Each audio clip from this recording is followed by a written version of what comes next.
Hi, everybody. Hi, everybody. Sorry we're late.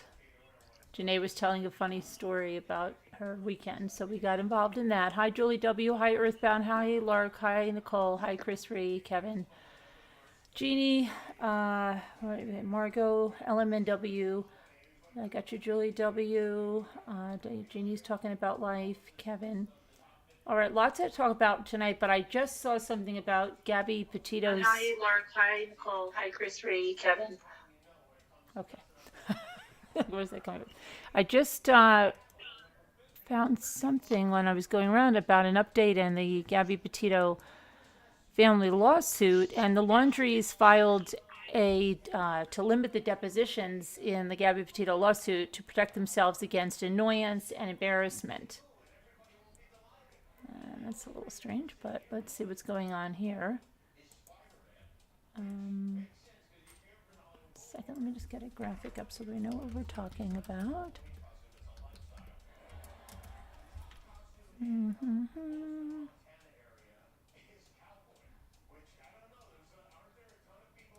Okay.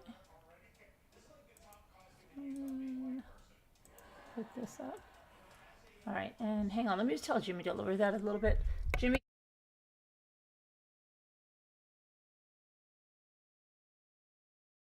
Okay, well, I guess there's no chance of that because I don't know where he is. All right, so let me see. I'll just talk over that. So we're going to go to this, and the attorney for Chris and Roberta Laundrie have filed a motion to limit the scope of their depositions in a lawsuit filed by the parents of Gabby Petito. New court documents show that the Laundries are seeking to avoid having to disclose irrelevant matters in order to protect themselves from annoyance, embarrassment, oppression, undue burden, and expense. Let me just see. I think we just have somebody. Hi, Lisa L. Thank you for being a member for 4 months. Okay. Let's go back here. This has truly been a heartbreaking experience for both families, it says in the motion. The public who followed the case and the plaintiffs are likely curious about Brian Laundrie's life, his last days, his interactions with his parents, and the thoughts and feelings experienced by his parents. But curiosity is not a reason to require the defendants to discuss such personal and heart-wrenching details. Rather, the discovery must be relevant to the cause of action at issue. The motion seeks to limit the depositions to the events that occurred between August 27th, 2021 and September 19th, 2021, the day Petito is believed to have been killed and the day her remains were discovered. We are just looking to confine the questioning to matters and the time frame relevant to the claim that has been filed, says Stephen Bertolino, who's the Laundrie family attorney. The depositions were originally scheduled to begin on October 20th, but they were postponed for unknown reasons. There has not been a rescheduled date yet. Now, Pat Riley, who's the attorney for Gabby Petito's parents, has not responded to the media's, asking for a comment. And let's see. This lawsuit was filed back in March by Joe Petito and Nicole Schmidt on the grounds of intentional infliction of emotional distress, and it claimed that the Laundries were aware that Brian had murdered their daughter and chose not to act. The lawsuit also included claims that Chris and Roberta Laundrie sought to help their son flee the country, and they took steps to block Nicole Schmidt on her phone and Facebook. Judge Hunter W. Carroll heard the arguments back in June on the Laundries' motion to deny the lawsuit from proceeding to a trial, but ruled against it. The hearing, which Petito's parents attended but the Laundries did not, marked the first court event for the Petito case. Court records show the jury trial is scheduled for August of 2023. And let's see. So we'll see what happens there.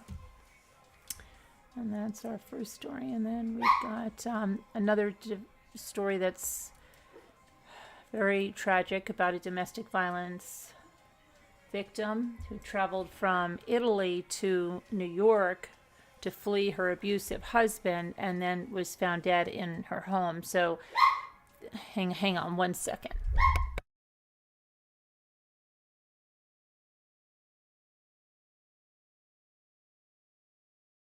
So we have a woman, she moved from Italy to the United States with her son while fleeing her abusive husband, and she was reportedly found dead last week in her New York home.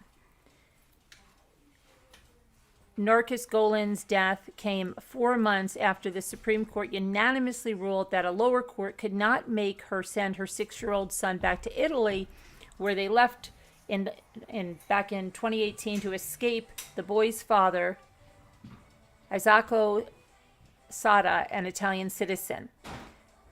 The couple's son sometimes witnessed their father reportedly abusing the child's mother, Narcus, 32, a U.S. citizen, and threatening to kill her. Now, 2 months ago, there's a Facebook post from Narcus who went under the name Narcus Bradley on Facebook, and it says, "As I sat for years in this cage of war that was forced onto me, I wonder how this can be till this very day that women are treated like a uterus without rights. We're enslaved to this patriarchal society that controls our innocent lives without any justice at all, without any reason at all. After winning at the Supreme Court, I had to yet again face the same unsympathetic judge." Hold on, it's just going to the next. Where did I go? Unsympathetic judge who wants to force my son back to a country where I was tortured, marred, and abused in every way. There was never justice for me. All I can do is try to be the best mommy I can while fighting this battle that makes no sense. I just keep asking myself, why? Why does the system enable such a person to continue to cause my son and I harm? Through the courts, after surviving such abuse, many women end up dead. People call me a survivor. What have I survived when I am still fighting for my human rights that have been stripped away from me for so many years, while the real criminal gets to live his best life knowing he still holds the power over my head? Why must I be threatened and silenced by a system that's meant to protect us? Why? I'm just trying to give my son the life he deserves. Who understands how hard it is to hold your pain inside when you're trying to show your child that you're happy and that everything is okay when it's not? I probably won't ever have those answers, but one thing I know for sure is that I won't stop fighting. And from now on, I won't be silenced either. I want the world to know the truth. Money and power plays a big role in our ignorant society. Why must some be so ignorant to the truth when it's right in front of their faces? It's greed, it's selfishness, it's ego, it's power, it's so many awful things that I could not imagine as a young child who believed so strongly in our laws and in our world. And then she had a whole bunch of hashtags such as raise awareness, children with special needs, corrupt government, unbreakable, domestic violence awareness, domestic abuse awareness, corruption, unjust. Okay. And so let's see what happened here. Despite the Supreme Court's decision, the U.S. District Court of the Eastern District of New York ruled weeks before Narcus's death that should return her son to his father. Golan referenced the ruling on September 1st in that Facebook message that I just wrote. Let's see. And the NYPD confirmed Narcus's death and said there's no evidence of foul play at this point. The medical examiner is in the process of determining her manner of death. So, I don't know, she had to return her son. So that is really crazy. Let me see if I can find some more information on this. 1 second. Okay. Let's see here. So the family and supporters of a domestic violence victim whose years-long custody battle with her abusive husband made it to the Supreme Court this summer are demanding answers after she was found dead in her New York City apartment last week. Narcus Golan, 32, was found dead in her Brooklyn apartment shortly after 8:45 p.m. on October 18th with no obvious signs of trauma. Spokesperson for the New York City Chief Medical Examiner's Office said Tuesday that the death remains under investigation. Her sister, Maureen Golan, said her death doesn't make sense to us. She was very healthy. She had a lot of energy. She was a powerhouse. Less than 2 months before her death, she posted on Facebook about her ongoing custody battle, ominously writing that many women in similar circumstances end up dead. The Supreme Court in June unanimously decided in Golan's favor that a lower court didn't have to find a way to force her to send her 6-year-old son Bradley back to Italy after she fled with him to the U.S. in 2018 to escape his father, who physically abused Golan, insulted her, and threatened to kill her, with much of the abuse unfolding in front of her son, according to the court's opinion authored by Justice Sonia Sotomayor. Now, hold on a second. So she didn't have to go. And then it says Golan versus Sada notes that Sada asked a court to return the couple's son to Italy under the child abduction clauses of the Hague Convention. And let's see, the convention originally aimed to protect children abducted by their fathers, but domestic violence victims, advocates, and experts say today that abusers and judges weaponize the clauses to punish women who flee domestic abusers to protect themselves and their children. Courts fail to see flight from domestic violence as something that should justify protection under the Hague Convention clauses, says a professor from the University of Oregon School of Law. Although there are no definitive statistics, research estimate that the domestic violence could be a factor in up to 70% of the Hague Convention child abduction cases. When Golan's case returned to a lower court, as the Supreme Court decision found it should, a federal district judge ruled that she would have to return her son to Italy, arguing that the country was the boy's residence under the Hague Convention clauses and that the Italian court had found and could successfully implement measures to mitigate the risk the boy could face from his father. Golan and her attorneys plan to appeal the decision, according to court documents. And let's see.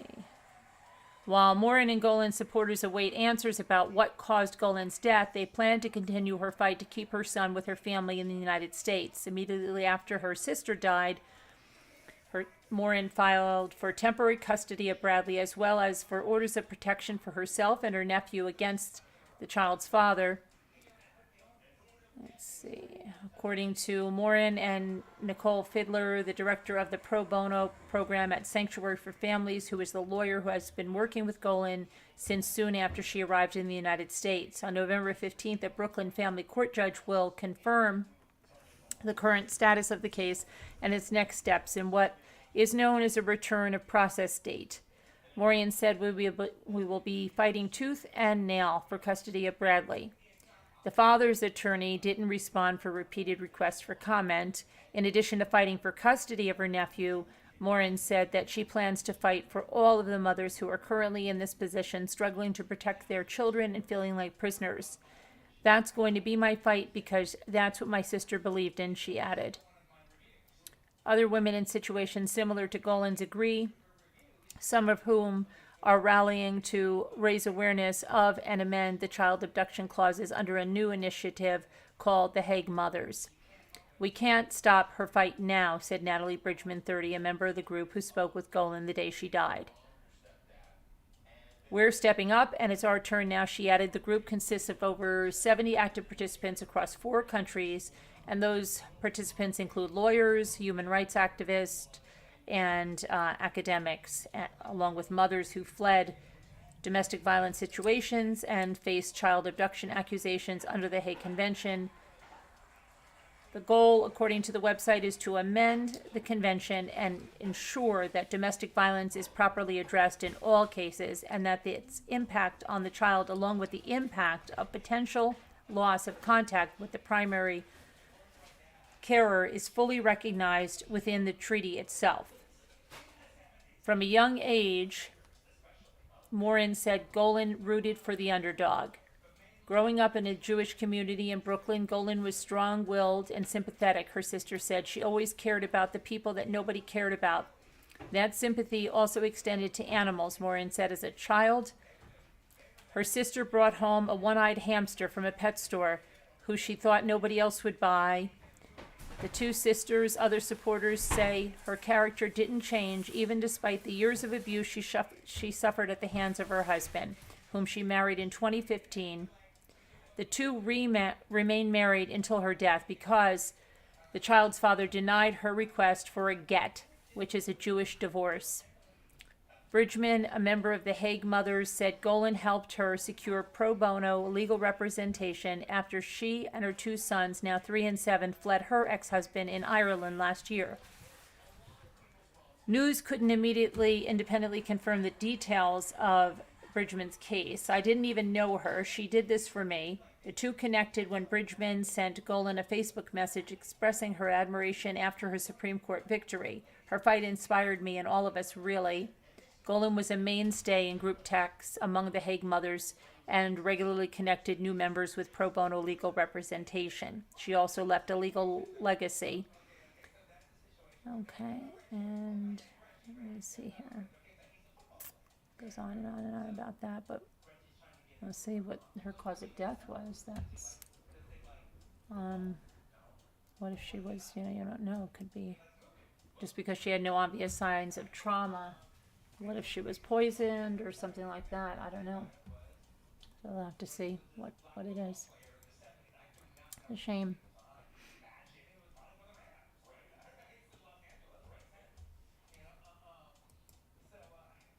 Okay.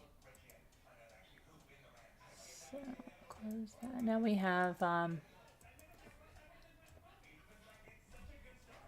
this woman. So a Las Vegas woman who previously accused police of detaining her because she's just too good looking is expected to be slapped with murder charges. Why? Well, she's expected to be charged with the murder of her mother.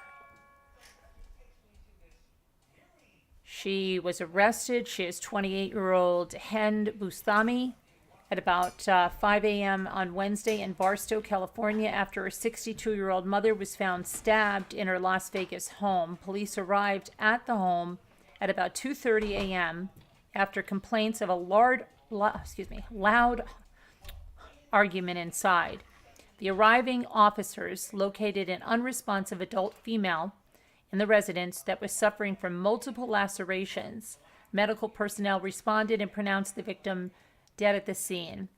Las Vegas Metropolitan Police Department said that in their statement.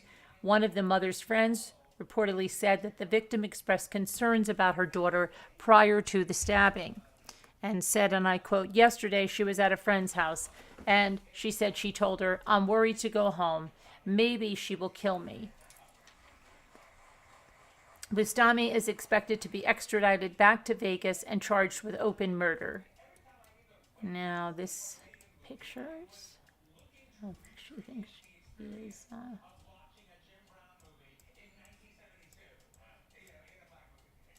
Okay, let's put that up there. The Las Vegas, let me see here. Review-Journal reported that Bustami made national headlines earlier this year after she was detained at the Las Vegas International Airport. She's accused of skipping out on a Chili's restaurant bill on August 31st and then claimed that she was being harassed because the cops said they had never seen someone as pretty as her. Meanwhile, the Las Vegas police urge anyone with information about the murder to contact them. Anyone with any information about this incident is urged to contact the Las Vegas Police Department Homicide Section by phone at 702-828-3521 or by email at homicide@lvmpd.com. To remain anonymous, contact Crime Stoppers by phone 702-385-5555 or on the internet at www.crimestoppersofnv.com. That's crazy. So, let's see what we have here. So, Caitlyn Armstrong, who is charged with... Jimmy, what's up? Jimmy? What? What's up? Could you lower that a little bit, please? Thank you. Okay, so let's look at Caitlyn Armstrong. She is charged with murdering the cyclist that she, I guess thought her boyfriend was having an affair with or had an affair with, and she thought they were rekindling it. But she is fighting now to get a police interview tossed out from the trial. So her attorneys say that during a pretrial hearing, which began last Wednesday, Caitlyn Armstrong's legal team claimed that the Austin police and Detective Richard Spittler used reckless disregard of the truth to obtain an arrest warrant. If the district judge, Brenda Kennedy, sides with the defense evidence, including the initial interview between Armstrong, 34, and homicide detective Katie Connor, that will not be presented at trial. On May 11th, Armstrong allegedly shot and killed professional cyclist Mariah Wilson. She was 24 years old and she was staying at a friend's apartment in Austin, Texas at the time. Caitlyn Armstrong is believed to have killed Mariah Wilson after she learned that she slept with her boyfriend Colin Strickland, who lied to Armstrong and said he went swimming and out to dinner with Wilson on the day she was killed.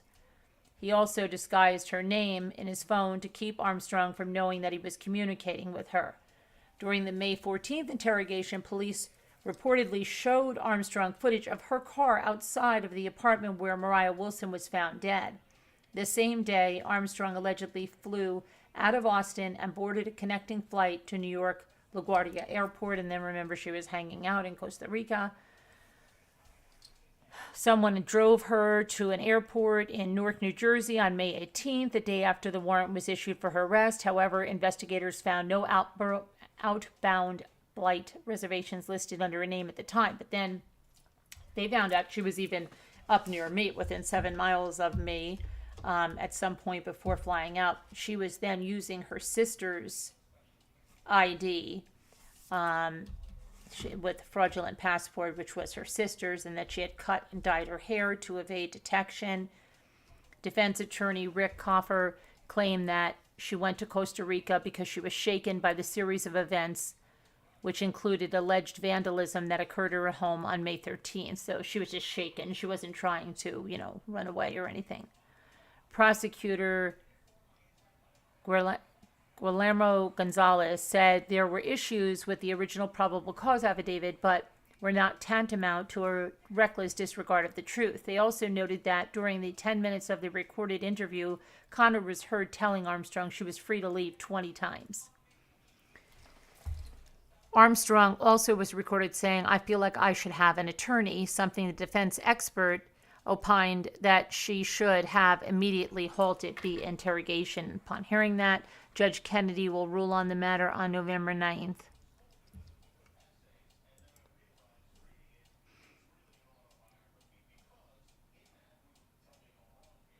Okay, and then they caught another woman. We talked about this, a few weeks ago.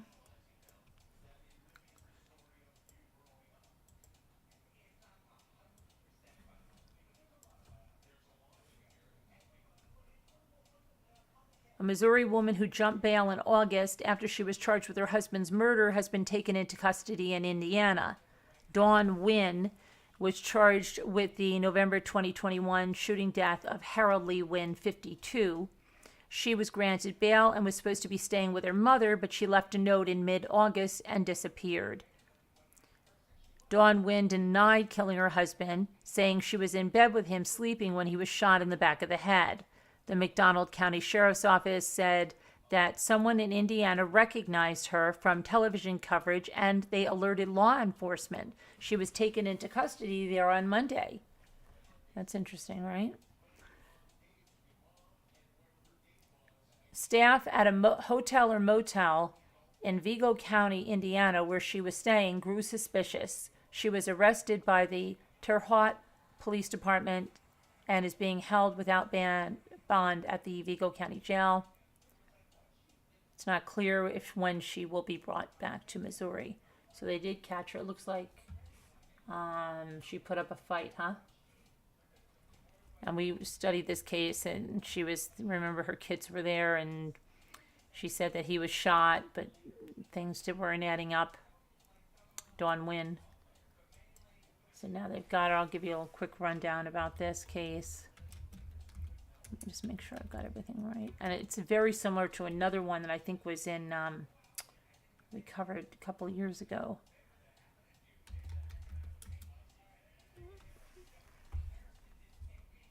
Okay, let's see.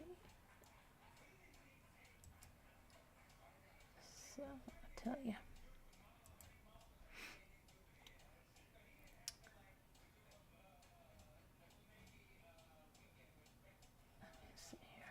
I want to get this because I know they were. I think they were on camp, like a mobile home or a RV camping or something, and I'm gonna get this where it's not. Okay, here we go.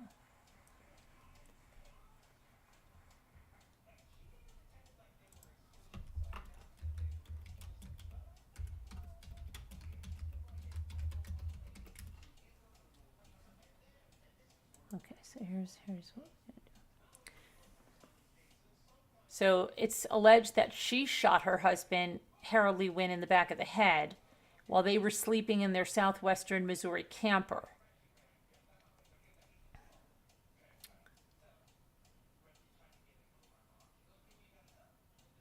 She claimed she was sleeping when the sound of a gunshot woke her up.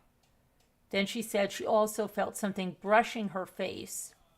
She allegedly called deputies and reported the shooting after seeing the blood. A .40 caliber pistol was recovered from the crime scene and entered into evidence, according to the affidavit. There was a live round in the chamber, and it was found between her pillow and her husband's head. The couple's 2 children were sleeping in the camper's main living area. The McDonald County prosecuting attorney secured warrants for her arrest, charging her with second-degree murder and armed criminal action. She was initially held at the McDonald County Jail without bond, according to the McDonald Sheriff Robert Evanson. After she was given bond and a conditional release, Nguyen was ordered to live with her mother in a nearby Arkansas town pending her upcoming trial. But then she left, leaving a note, and she was believed to be headed to northeast Oklahoma because she has ties in southwest Missouri. She ended up being arrested in Indiana. So we'll see what happens in this case, yeah. Okay, let's go back here.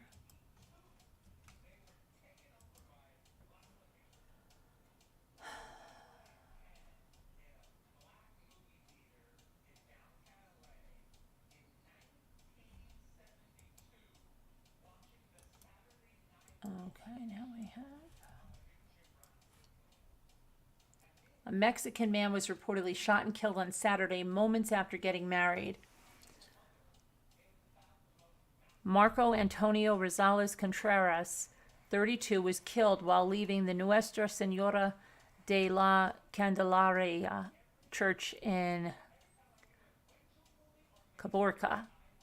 In a suspected case of mistaken identity, Contreras is believed to have been killed by a man who fled down the street. Unbelievable. Investigations indicate that the attack against Marco Antonio was directed towards another individual who was also getting married at the same time in a different nearby city, said the Sonora Attorney General's office.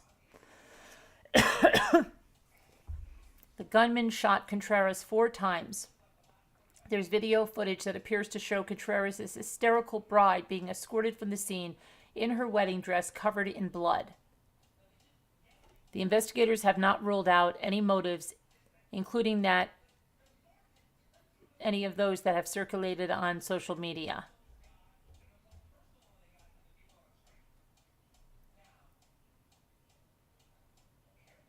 It's crazy.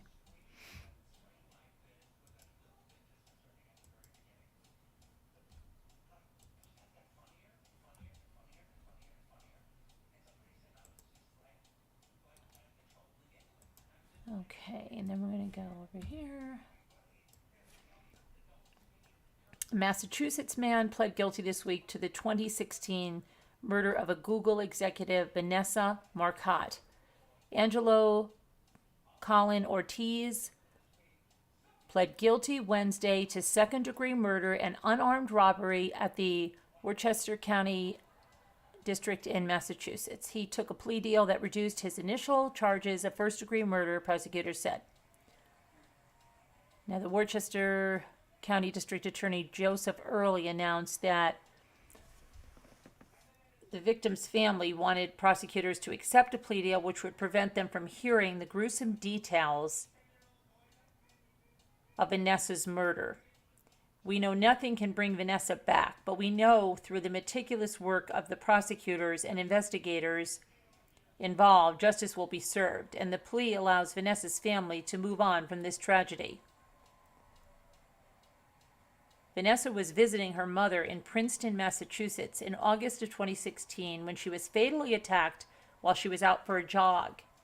Vanessa's hands and feet had burns on them when her body was recovered, and investigators speculated the killer may have done this to get rid of evidence. Investigators determined that Vanessa had also been SA'd, but she put up a fight and struggled with the suspect before her death. Because of that struggle, investigators were able to obtain DNA from the subject. In April of 2017, the Massachusetts State Police arrested the defendant in connection with Vanessa's death.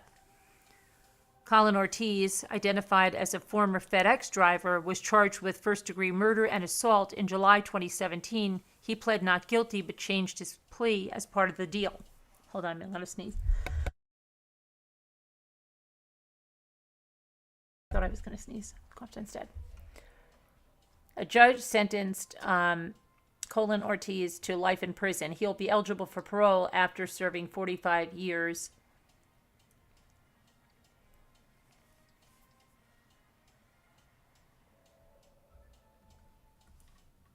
Okay. So let's go to...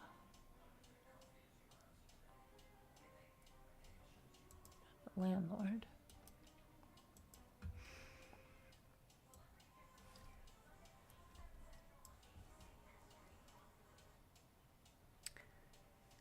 A slain Chicago landlord's family say that she called police numerous times on a tenant accused of killing and dismembering her.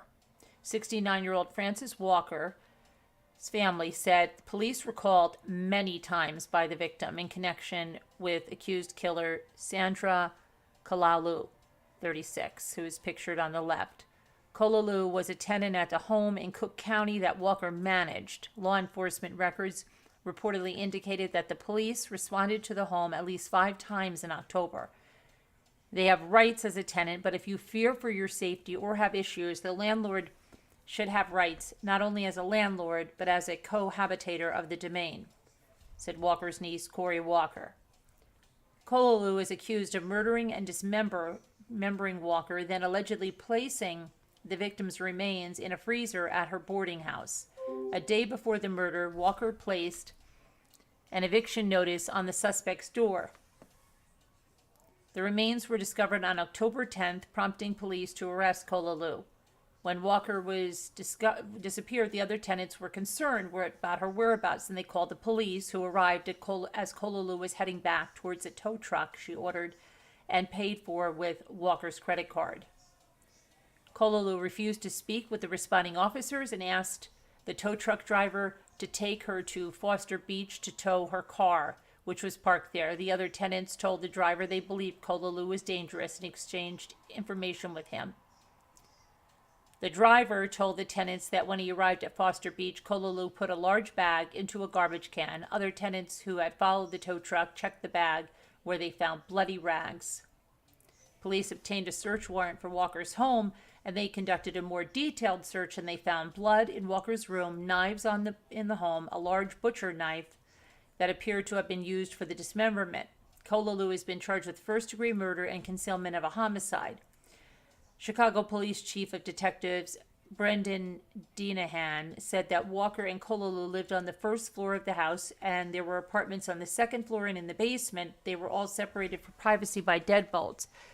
Those, he said, kept the other tenants from physically responding to the screams they heard.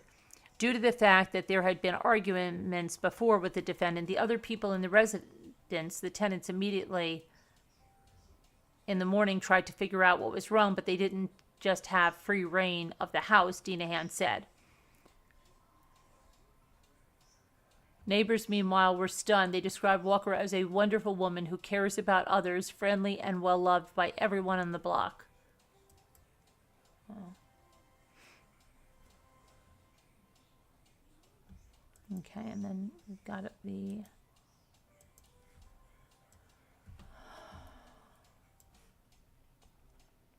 Oregon police arrested a man on Sunday, and that was days after they found a woman hogtied near a bridge. On Friday, Newport police were handling construction materials at the Yaquina Bay Bridge, and they overheard screams of someone begging for help. They ultimately located a woman who was covered in blood and hogtied with rope and shoelaces.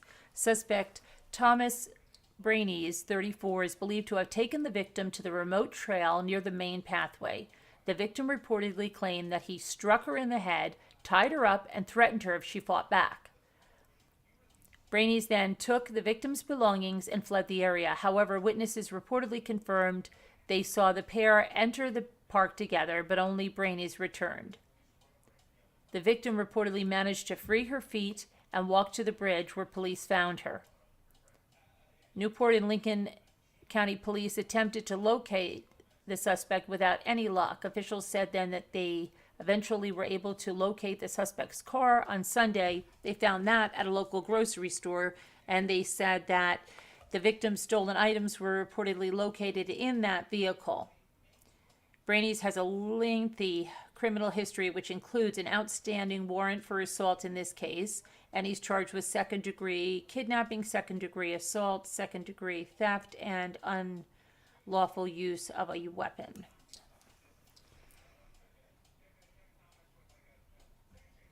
Crazy, huh?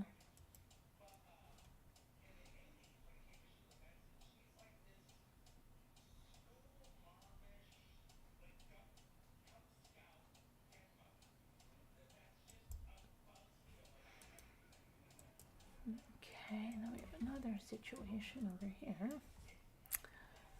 17-year-old Minnesota boy has been arrested and put in jail for an attack on several members of his family on Tuesday morning, and that attack killed his grandmother and injured 4 more relatives. The Roseville Police Department say that 88-year-old Patricia Frances Maslow was found dead on the scene from sharp and blunt force injuries. 2 other family members, the suspect's 55-year-old mother, his 23-year-old sister, were seriously injured.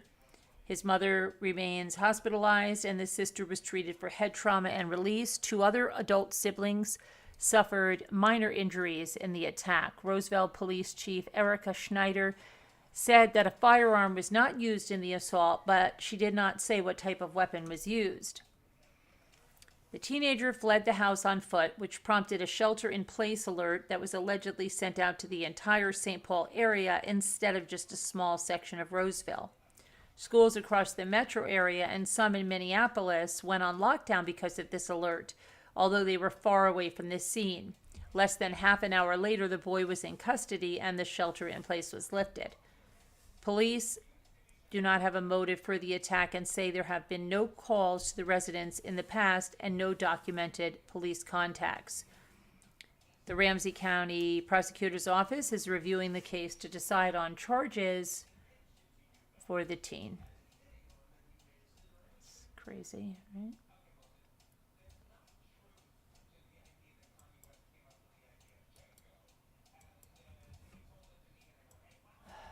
Another elderly person is murdered, this time by the grandson. In Ohio, a 22-year-old man has been charged with murder after his grandfather was found dead, wrapped in a rug, and then placed beneath the back deck of an Ironton home. Ironton police investigated when a city sanitation crew reported Wednesday morning that a man had tried to dispose of suspicious bags in their garbage truck. Responding officer found bloody clothing in the bags and called the detectives.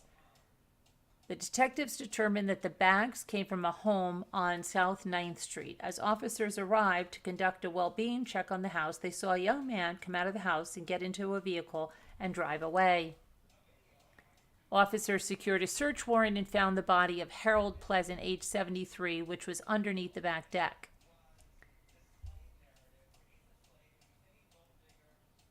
They arrested the man who fled the house, and he was identified as Harold Pleasant's grandson, Case Pleasant. He was charged with fleeing and eluding the county deputies. The Scioto County Sheriff's David Thruman said the suspect was arrested in the Lucasville area and was involved in an altercation with a woman outside of a local business. He was taken to a local hospital and later released to the Ironton police. Ironton police booked Case Pleasant into the Lawrence County Jail on charges of murder, failure to comply with a police officer, and tampering with evidence. He is being held on a $1 million bond. He has a preliminary hearing that's set for November 3rd. Oh, man. Okay. That's horrendous. Let's see.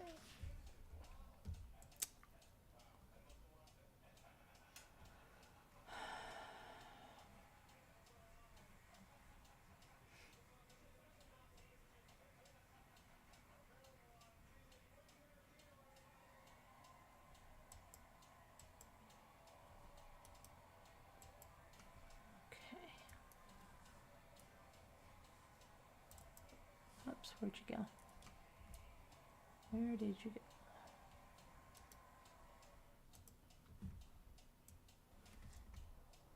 Okay. A man was arrested in North Carolina after his 6-month-old daughter was reportedly found deceased in his car. He's currently free on bond. The Newberry County Police say the baby's mother called 911 after Coley Dawkins, 38, was allowed to take their daughter to his home in the Greenville, Spartanburg area. The mother said that Dawkins later called her and made threats to harm the infant. 2 hours after the 911 call, authorities located Dawkins and his car at a gas station in Prosperity. Dawkins was detained before his daughter was reportedly found unresponsive in his vehicle. The child was pronounced dead at the hospital. Dawkins was charged with unlawful conduct to a child and domestic violence. A judge set his bond at $20,000 for the first charge, with a different judge set a $10,000 bond for the domestic violence charge. He is reportedly free on bond, and it's unclear when he was released from custody. Dawkins has not been charged in connection with his daughter's death, as Newberry County investigators are still determining how the baby died.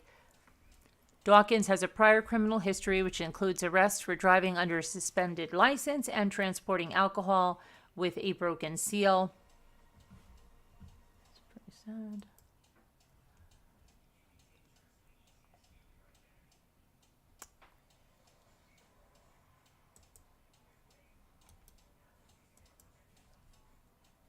This is wacky.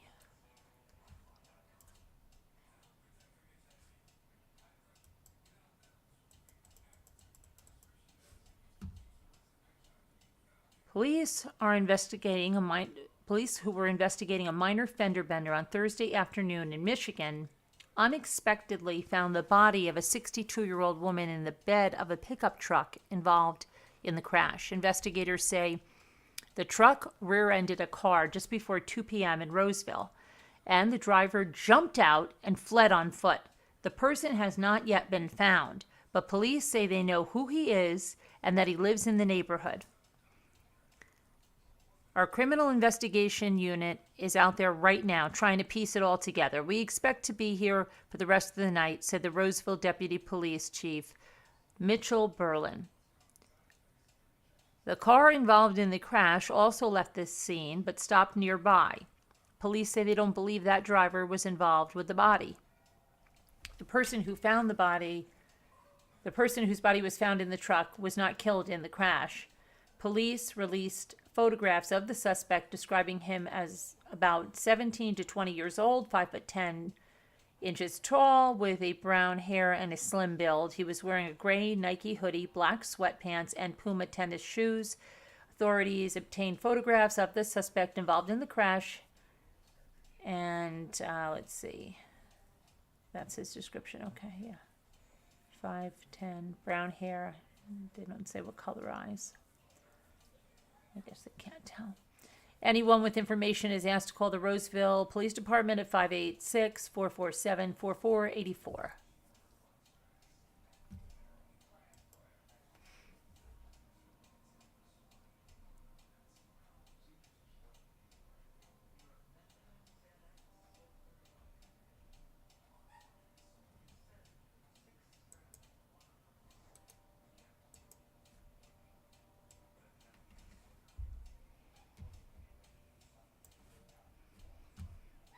Okay, so an FBI background check blocked the sale of a weapon from a licensed dealer to the man accused of killing a teacher and a student at a Missouri school for the arts this week. Orlando Harris, 19, instead bought the AR-15 style gun he used in the shooting from a private seller, a sale that was perfectly legal under the existing laws. In addition to the deaths of the teacher, Jean Kukska, and 15-year-old student Alexandria Bell, 7 other students at Central Visual and Performing Arts High School in St. Louis were hurt in Monday's shooting and its aftermath. Harris was a graduate of the school. Police said on Wednesday that Harris's family had been increasingly worried about his mental state in recent weeks and had at one point had him involuntarily committed to a mental health institution, a trigger that can block firearm purchases at licensed dealers but not private sellers who aren't required to run a background check.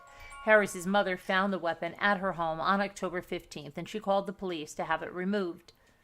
But officers told her they couldn't confiscate the weapon because Missouri had no red flag laws regarding gun possession. Instead, a third person known to the family took the gun away, but Harris later retrieved it. Police say the seller who sold the weapon to Harris had purchased it in December of 2020 from a licensed dealer. Harris, who left a note about his isolation, he said was a perfect storm for a mass shooting, was shot and killed by police.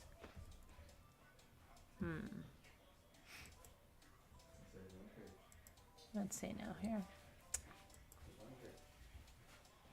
So we have, what else? I think we've got all that. Oh, let's see this. A missing girl.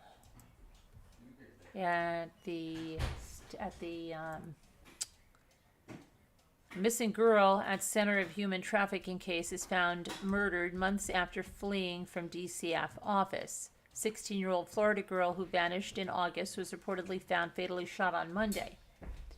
Orange County detectives said Shayla Ferguson's body was discovered near a car outside of a home.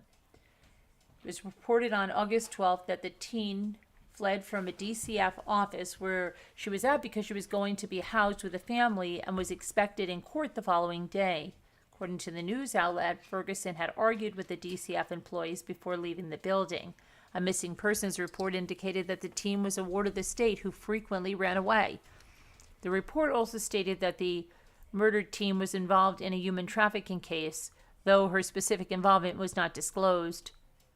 Residents in the area said they heard a loud bang before screams to call 911. The Orange County Sheriff's Office has not revealed any details about Ferguson's killer.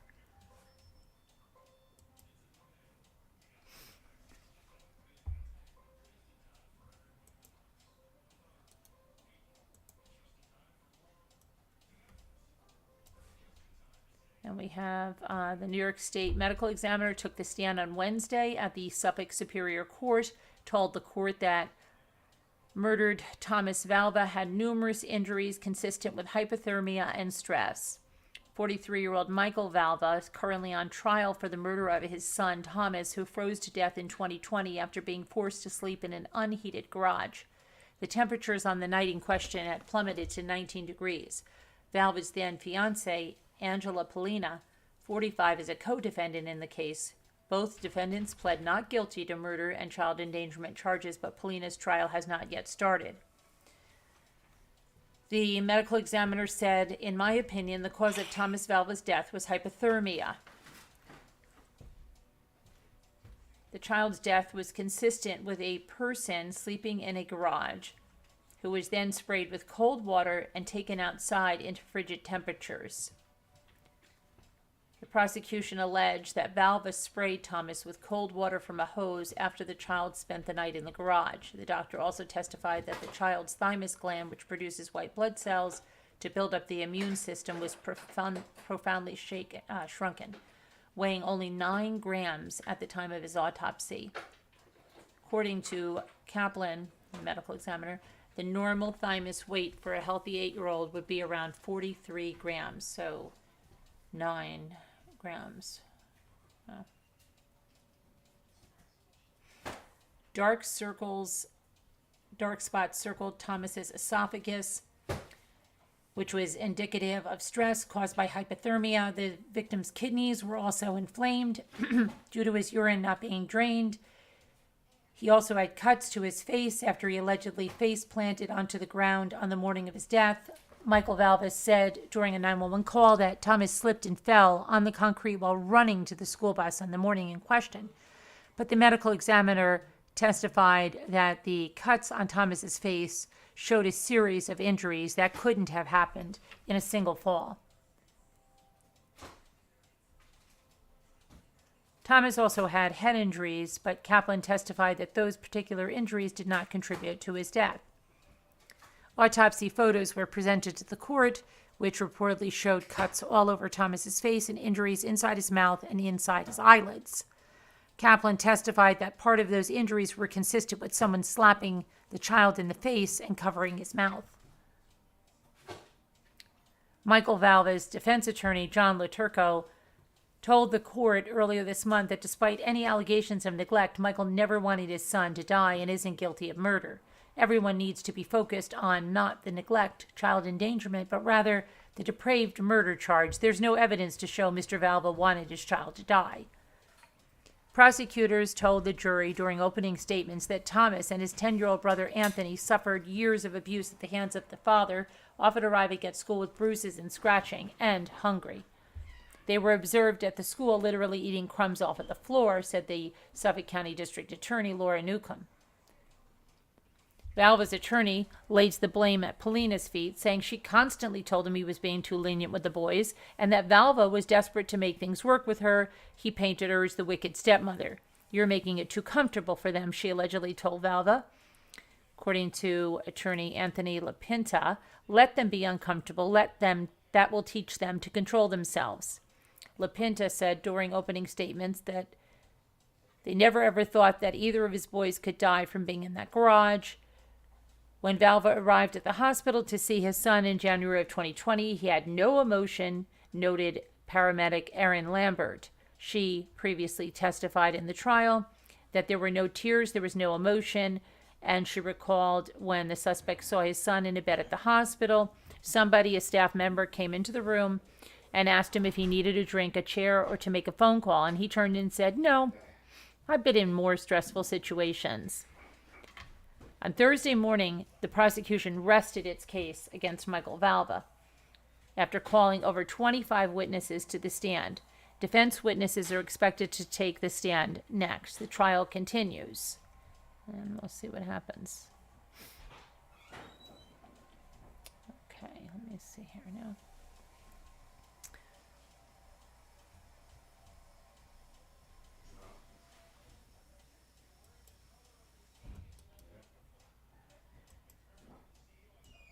Okay. Let's see. So we have the Georgia police are searching for two babies they believe are in the company of their mother. 1-year-old Skylie Porter, 21-day-old Henry Porter were last seen in a Jonesboro City party at about 3 p.m. on Wednesday. The children may be with Jacqueline Michelle Silva, 33. Investigators described Skylie as 33 inches tall and 20 to 30 pounds, with brown eyes, brown hair. She was last seen wearing a black and white shirt and black leggings. Henry is described as 20 inches tall. He's 8 to 10 pounds with brown eyes and brown hair.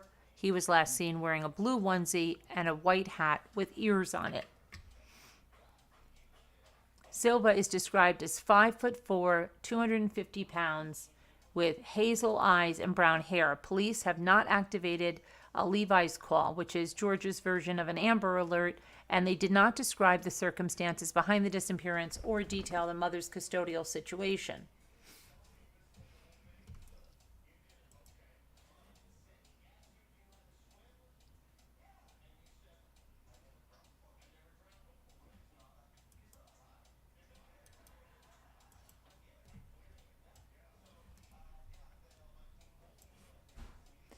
California dad has been jailed on a $1 million bond after he allegedly tried to drown his toddler daughter in a pond at an adventure camp for kids in San Bernardino County. The San Bernardino County Sheriff's deputies say that Timothy Shipman, who's 42 years old, lied his way onto the secure facility on Tuesday and then locked his 5-year-old son in his car before taking his 2-year-old daughter into the pond. Staff at the camp got the child away from Shipman and called 911. Shipman and the children, once they were taken from the car, were taken to area hospitals. The children were reported to be in stable condition while Shipman was treated and released to deputies. He has been charged with attempted murder and child abuse according to jail records. He's remaining behind bars as of Thursday morning.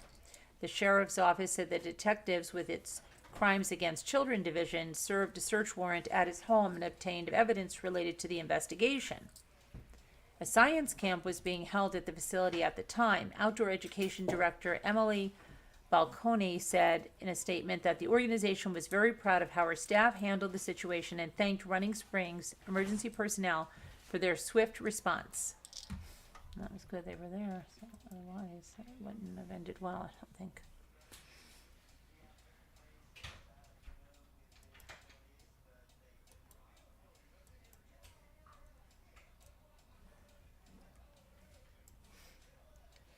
Authorities on Tuesday released a video showing a missing 6-year-old boy with his father and grandmother who are believed to have abducted him from Florida at a Maine drugstore.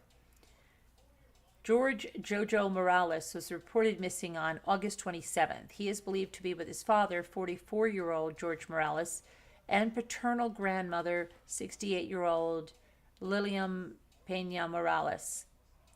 Authorities located an abandoned SUV that contained the items belonging to the boy in Littleton near the Canadian border. Jojo's mother, Yanette Concepcion, and the boy's father were in the midst of a custody battle when the child was taken. And Yvette has said she believes the father was planning the abduction for months. Police say they believe the group could now be in Canada. The surveillance footage released by the FBI and the National Center for Missing and Exploited Children shows Jojo with his father and grandmother at Walgreens store in Holton, Maine, not far from where the SUV was found. Hold up, put the picture of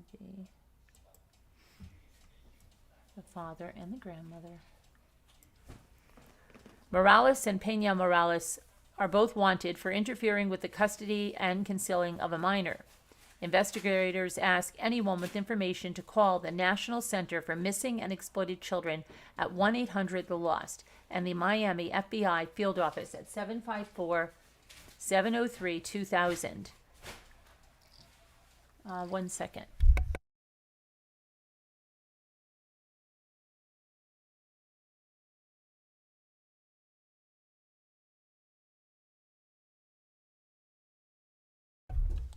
Okay, so let me go back here. Now, where were we? I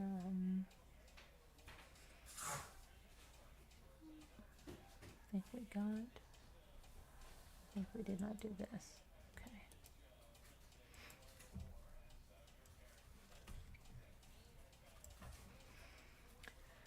So a Pennsylvania man is facing multiple charges in the alleged child abuse of his 6-year-old daughter, including leaving her in a hole in the backyard overnight. A criminal complaint against 50-year-old John Edward Kraft says that the Greene County Children and Youth Services met with the girl originally on September 21st when they found severe bruising all over her body. Earlier this month, the girl told investigators that her father would put her in the hole in the backyard when he thought she was lying. Her brother told them Kraft left the little girl in the hole overnight on at least one occasion. The girl told the investigators about multiple instances of physical abuse, including times when Kraft slammed her head against a wall and choked her. Kraft was arraigned on charges of aggravated assault, strangulation, endangering the welfare of a child, false imprisonment, simple assault, and reckless endangerment. He's being held on $125,000 bond and is due in court for the preliminary hearing on November 1st.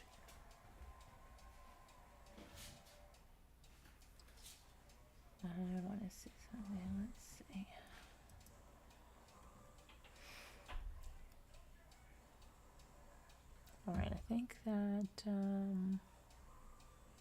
let's go over here for 1 second.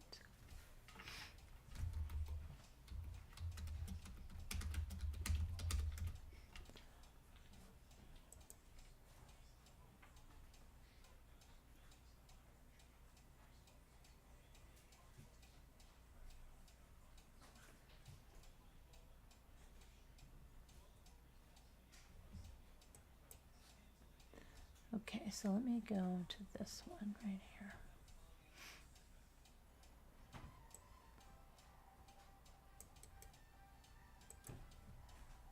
Okay.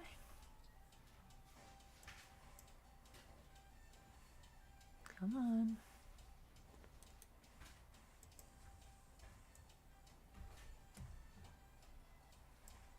Oops, get over there.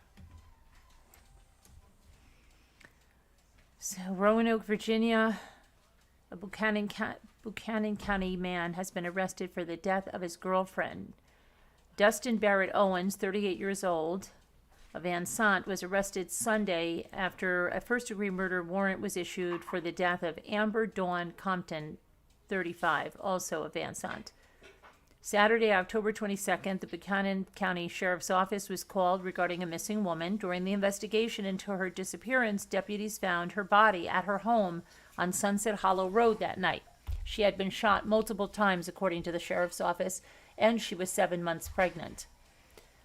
Owens was found at his home on Deer Trail Drive in Van Sant and arrested early Sunday. He's being held without bond at the Southwest Virginia Regional Jail Authority, HACIA facility. The suspect and the victim worked at the Virginia Department of Corrections Keene Mountain facility. The sheriff's office said that further criminal charges are expected. Wow.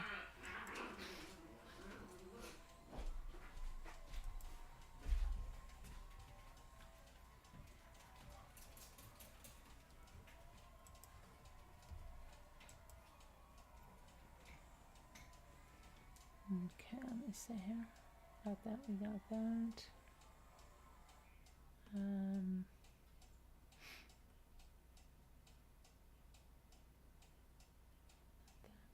That.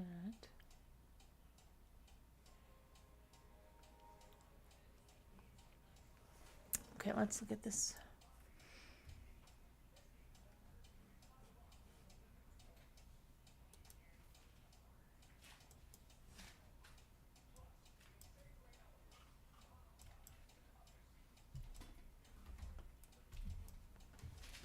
Come on. Hold on, make this smaller.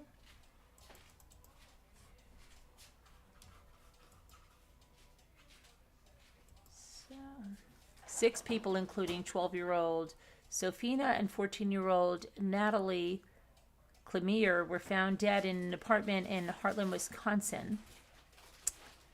The father of 2 of the Wisconsin girls killed in a murder-suicide is speaking out after mourning the loss of his 2 daughters after they were killed by their stepfather.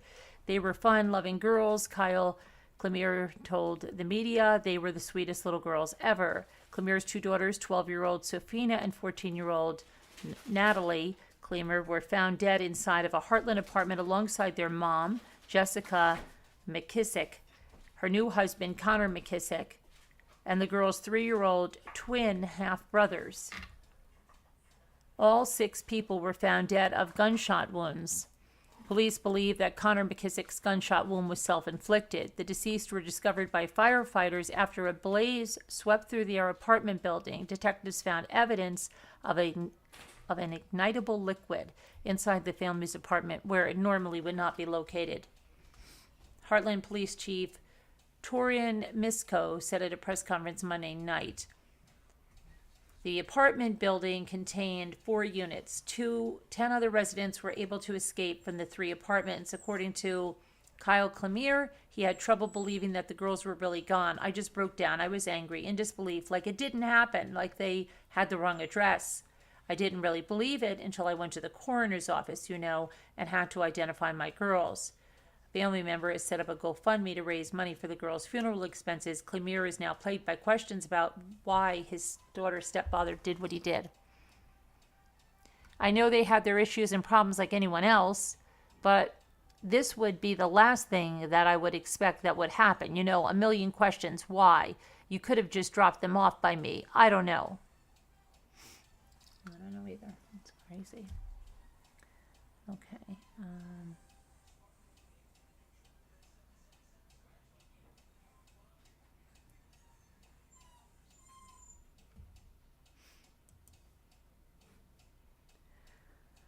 Let's look at that UK nurse, because I think we were going to look at this yesterday, and then I didn't get to that. So let's see.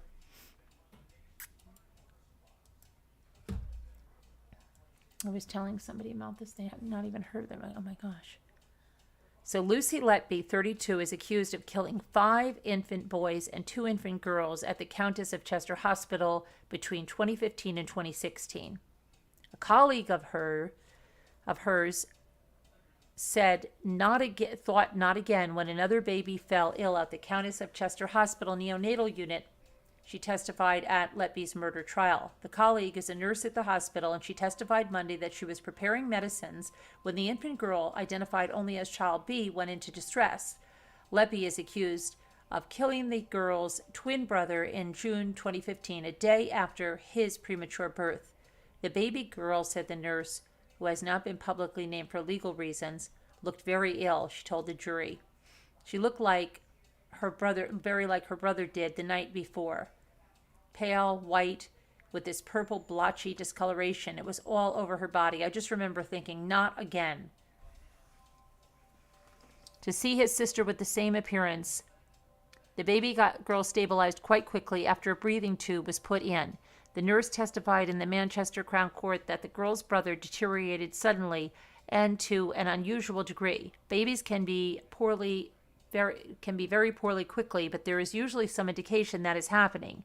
We had no undue concerns. To go from that is very unusual. And then child B had been good throughout the evening for me, and then she became ill quite quickly and deteriorated very quickly, and then the discoloration, the nurse said. Let's see this. Let's put this here.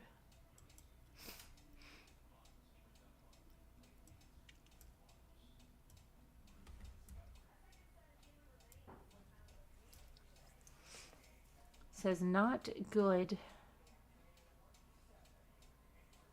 I am an awful person. I can't breathe.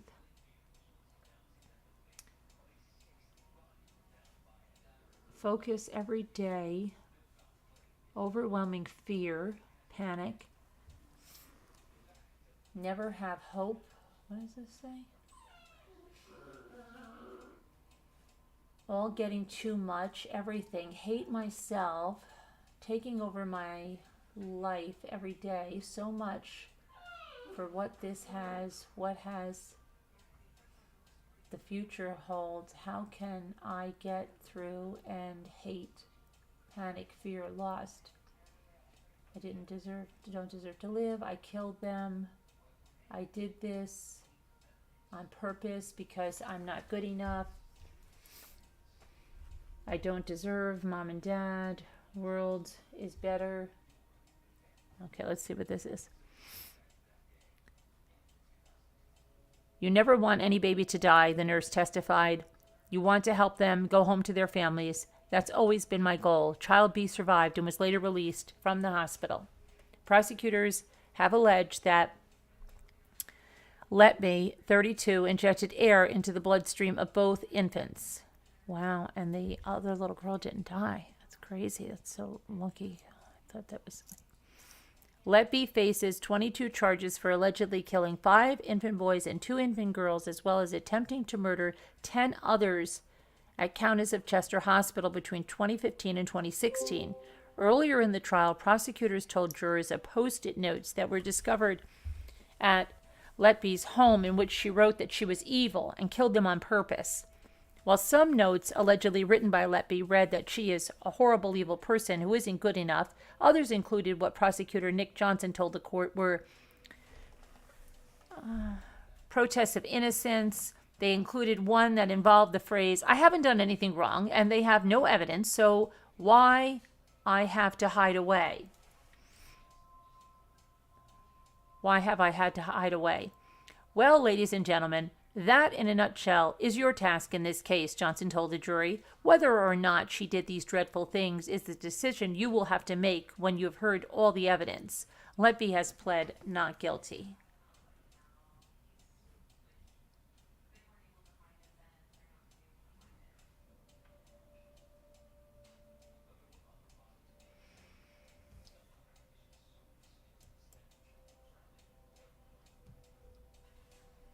Okay, I think that we got...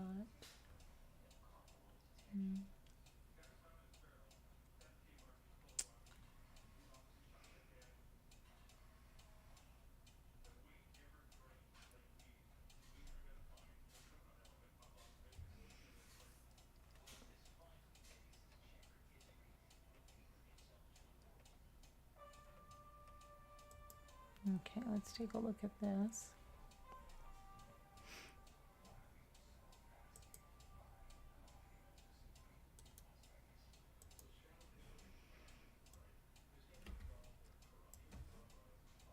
So, on Tuesday, Kimberly Jones shot her husband before driving nearly 30 miles to a local reservoir where she took her own life. A Montana couple is dead in an apparent murder-suicide after a 50-year-old woman killed her doctor husband and then took her own life near a reservoir 30 miles away. On Tuesday at about 6:45 p.m., the Gallatin County Sheriff's Office responded to reports of gunshots that were approximately 10 miles south of Gallatin Gateway in Gallatin Canyon. A witness saw a woman shoot a man several times and then drive away in a pickup truck, Sheriff Dan Springer said at a news conference on Wednesday. Arriving officers found a man identified as 53-year-old Jason Jones dead on the scene from multiple gunshot wounds. The investigation led authorities to believe that Jason's wife, Kimberly Jones, killed her husband. We believe this was a murder-suicide, but on the same side, we continue to do this investigation to get as many answers as we can for the family and for the community as a whole, Springer said. Kimberly was later found dead near the Highlight Reservoir, about 30 miles away from where she shot her husband from a self-inflicted gunshot wound. Someone at the reservoir found her and called 911, the sheriff said. She was found near the day use area, near the parking lot and Highlight Pavilion at the reservoir. The couple had no history of domestic violence and no prior incidents had been reported between the two. They leave behind grown children. As authorities continue to investigate, family and friends are mourning the loss of the couple who worked at the Bozeman Health. We are incredibly saddened to have learned about the news about Dr. Jason Jones and Kimberly Jones from the Gallatin County Sheriff's Office earlier today, Bozeman Health wrote in a statement. Bozeman Health extends our condolences to the family, friends, and co-workers of Dr. James Jones and Kimberly Jones. Dr. Jones and Kimberly joined the Bozeman Health team in October of 2021. Dr. Jones was a primary care physician who cared for patients at multiple Bozeman Health care sites, and Kimberly was a former Bozeman Health Clinic operations manager. One of Dr. Jones's colleagues at the Montana State University Clinic, Lindsay Manning, posted a tribute to him on Facebook saying how the man they called Dr. J was such an integral part of the work family. When she first met him at the opening of a new clinic, he showed up in his cowboy boots and a big silver belt buckle. He came from Arizona but was very Montana, and I remember thinking, this guy is awesome. She wrote, I introduced myself, and after chatting for only a few short minutes, I knew my initial impression of him was correct. He was, in fact, awesome. The Tuesdays and Fridays Dr. J worked at the clinic with us were some of the best days, though he was a health nut, always tracking his meals on MyFitnessPal and heading to the gym the moment the clinic closed. He'd show up with a Yeti full of homemade ice cream and toppings for the crew, or a baggie full of chocolate he and Kimberly had picked up from their recent travels. He told the best stories, often detailing some of his time growing up or his college days. He was laid back and always up for a joke or a laugh. He had an infectious smile and was warm was a warm personality to be around. During the clinic downtime, he found reading research journals or retaping his street hockey stick for the upcoming clinic hockey match in the stadium parking lot. I can only imagine what an incredible father he was to his kids, as he was always willing to offer sound fatherly advice to us younger adults when we were struggling with the challenges of life. I will always so fondly remember my time spent at the clinic with Dr. Jones. Dr. J, thank you for your oh so positive impact on my life. We will all miss you so much. If you're experiencing domestic violence, call the Domestic Violence National Hotline at 1-800-799-7233.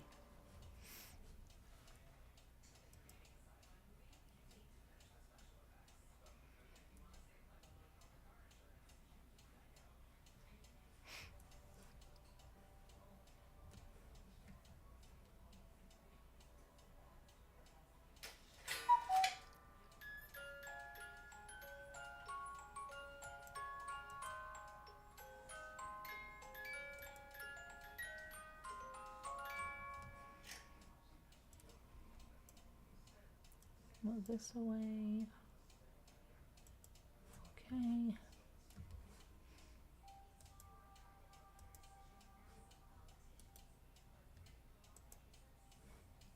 Okay. And we'll go over here.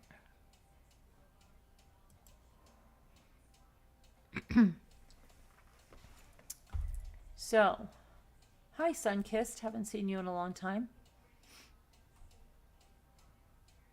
Hi Alicia Biso.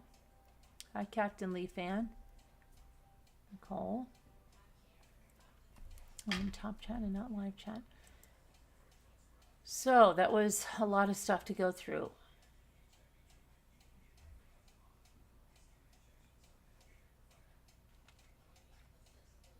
Hello Faith.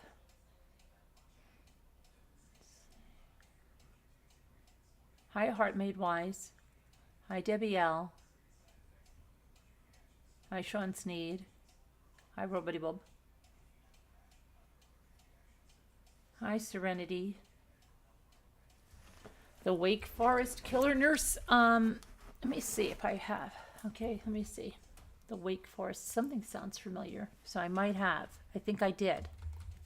Was that the one with insulin? Let me see.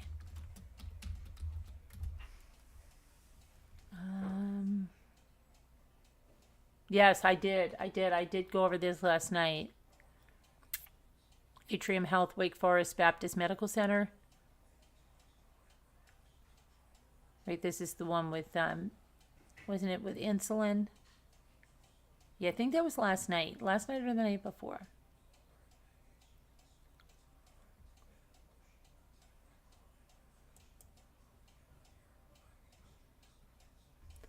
Let's see.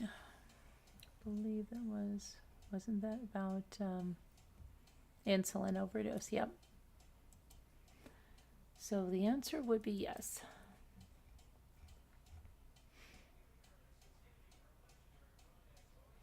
Hi, Nanity.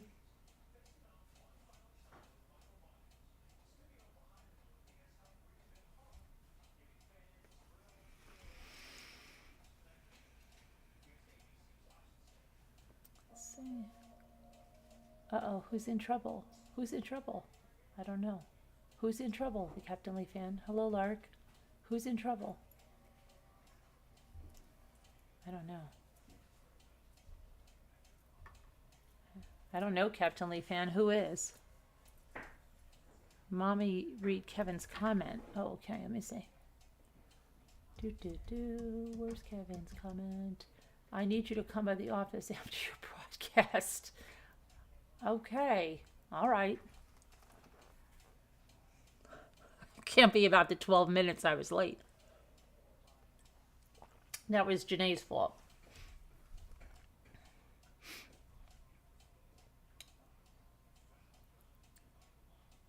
Hi, Sassy Darcy.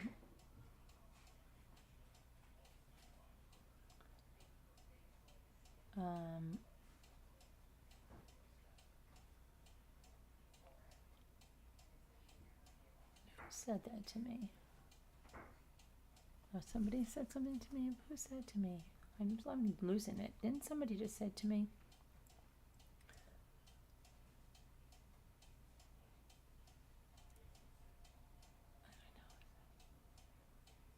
Somebody said to read the comment. No, I can't see that.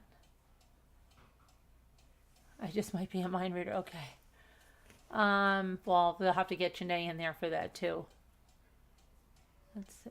Oh, there we go. Nicole was saying that. Hello, Deborah Vancouverden. So, yeah, I mean, I'm trying to think. That was a lot of stuff to take in.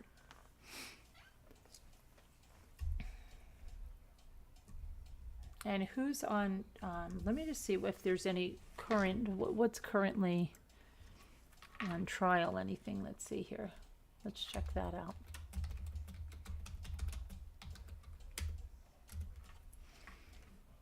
Okay, let's see.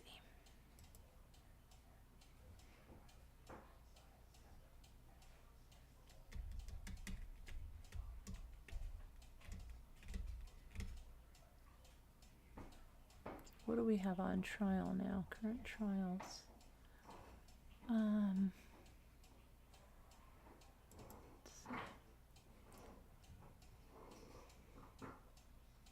Is it Providence? Let me see if it's about this.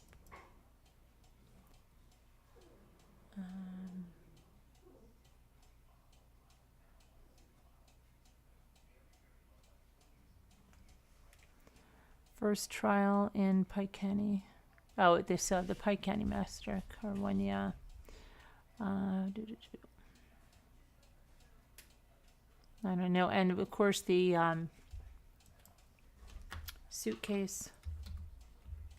Let's see if we have a date on that. Sarah Boone. When is that? That was continued, but let's see when that starts.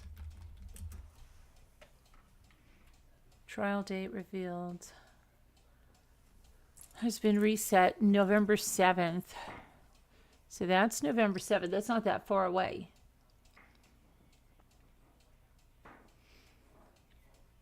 Trial reset for Winter Park woman accused of putting boyfriend in the suitcase. And you have those video clips. And I'm going to also extract her interviews and put them up separately that I have in the Discovery, because I think I have them in the full thing. And maybe we'll go over the interview, one of the interviews again, right leading up to the trial, and review that stuff. She's accused of killing her boyfriend, George Torres Jr. She said they were playing a game of hide and seek and put him in a suitcase, zipped it up, but then you can see on our shorts, there's a short video of him in the suitcase. There's two videos actually, and she's taunting him in one of them. And that's not good. And then there's two different interviews from two different angles. It's the same interview, I'm sorry, but it's two different angles. And so they're two separate videos. And we were watching them. We were doing this when I was staying in July at the other house. Let's see. So November 7th on that. And let's see if there's anything happening with Letitia Stalk.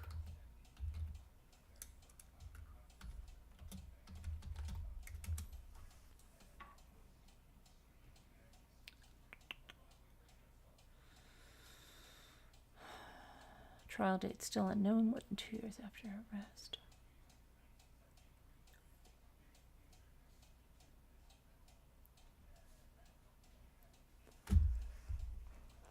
Not seeing that. We know the day bells are going to be a long way off. And who else are we waiting for?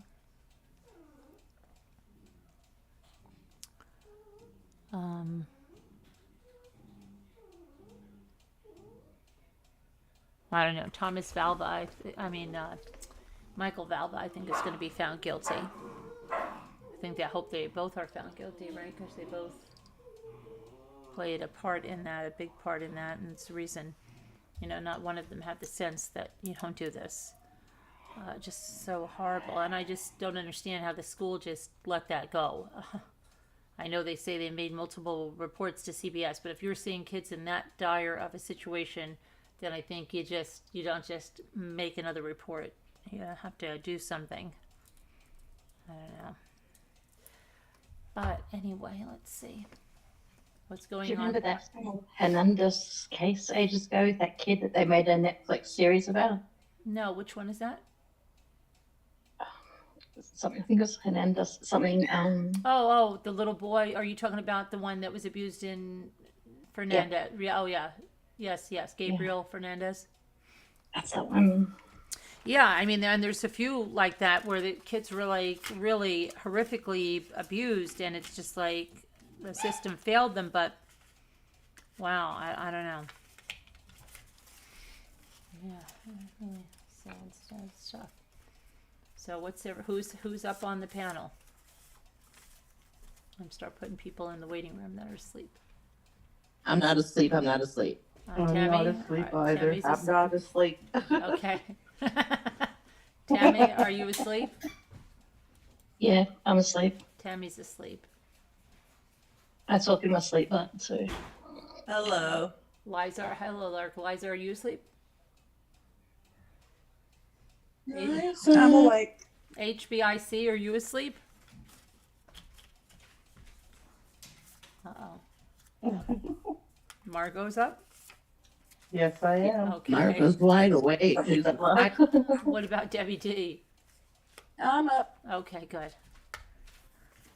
So we only had one sleeper and we don't know where HBIC is. HBIC. Raise your hand if you just wanted to say you're awake. Just raise your little hand icon. I'm here. Hi, Jack. Hi, Deborah. Hi, everyone. Well, I know you're alive and well because I see you typing in the chat. Hello, Sunkissed. Uh-oh, where did HBIC go? Oh, there she is. What's happening? It's there. Why are we all Our moving? son's trouble. We're all moving around. Oh, We all have hands. Oh, who's this? I don't have a hand. Hello? Hello? Hey, Hello?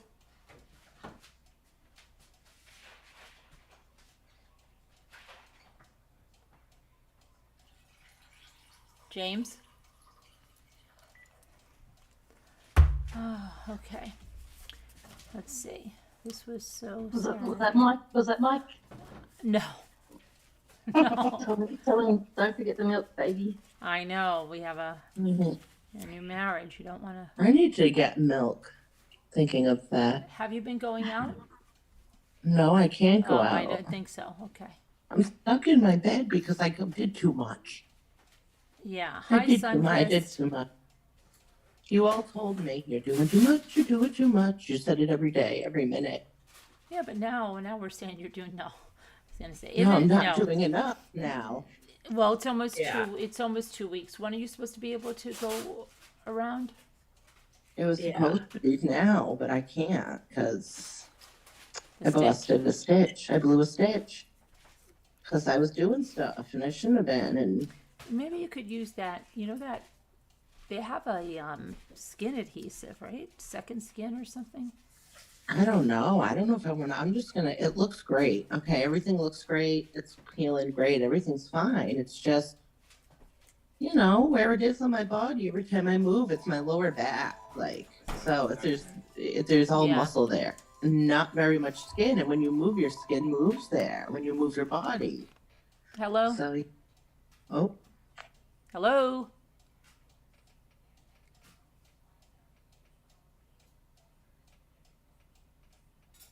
Cat got your tongue? James? Becca?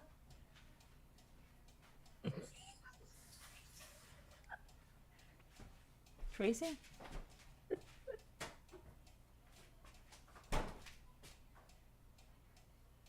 Karen? Yvonne?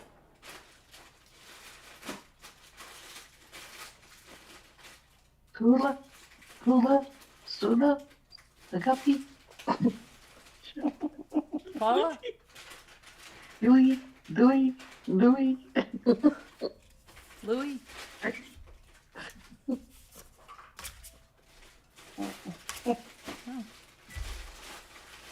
Okay. Can I put my hand down? Because Yeah. the rock on my finger's weighing it down. It's Oh, getting yeah, sore. yeah. I was only asking HBIC if she didn't want to identify herself. Oh, thank you. My cuckoo clock, yeah. It's nice, isn't it? Your husband gets me one, so I'm grateful for that. Hi, Raina P. Haven't seen you in a while. Thanks for coming in. How you doing? I was thinking we have to make a date for the candles. Don't you think so? But yeah, Nicole can't do anything yet. Nicole, did you get a candle kit?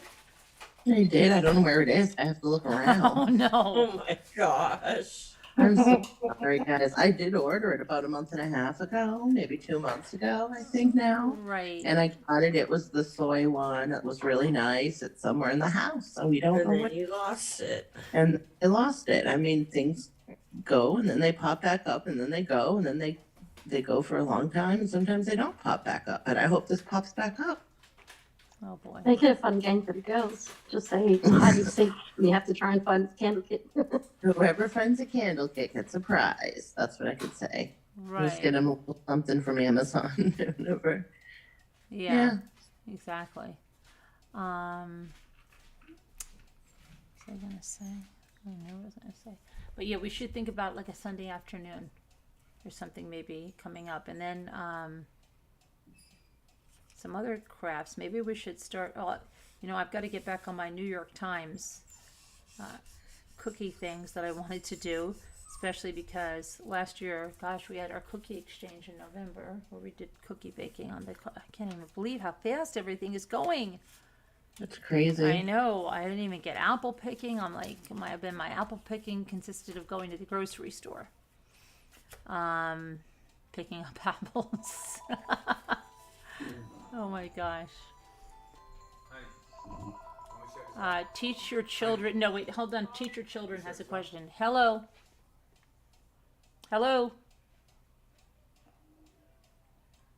Yeah.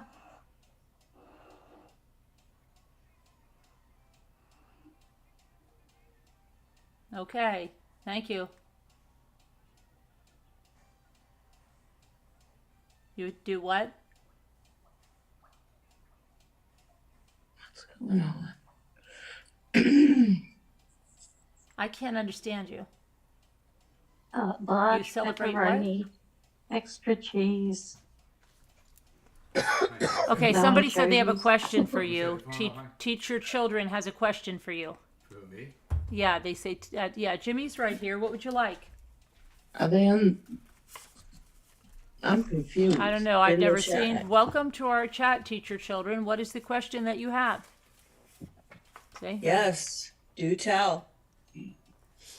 Well, I I asked like, him. I like your t-shirt, Jimmy. Oh, thank you. What's your question, teach your children?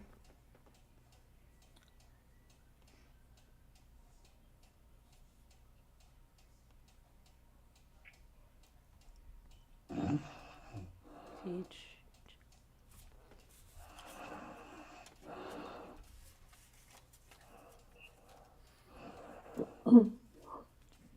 It's going to be Friday again tomorrow. It is. Okay. What is your question, teach your children?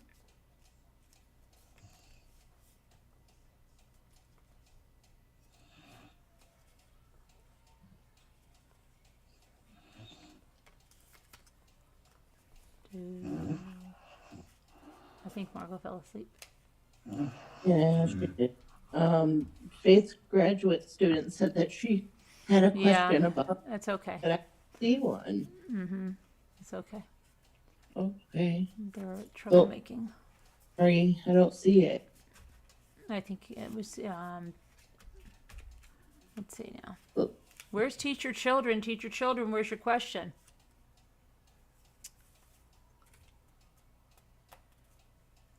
Hi, Flo.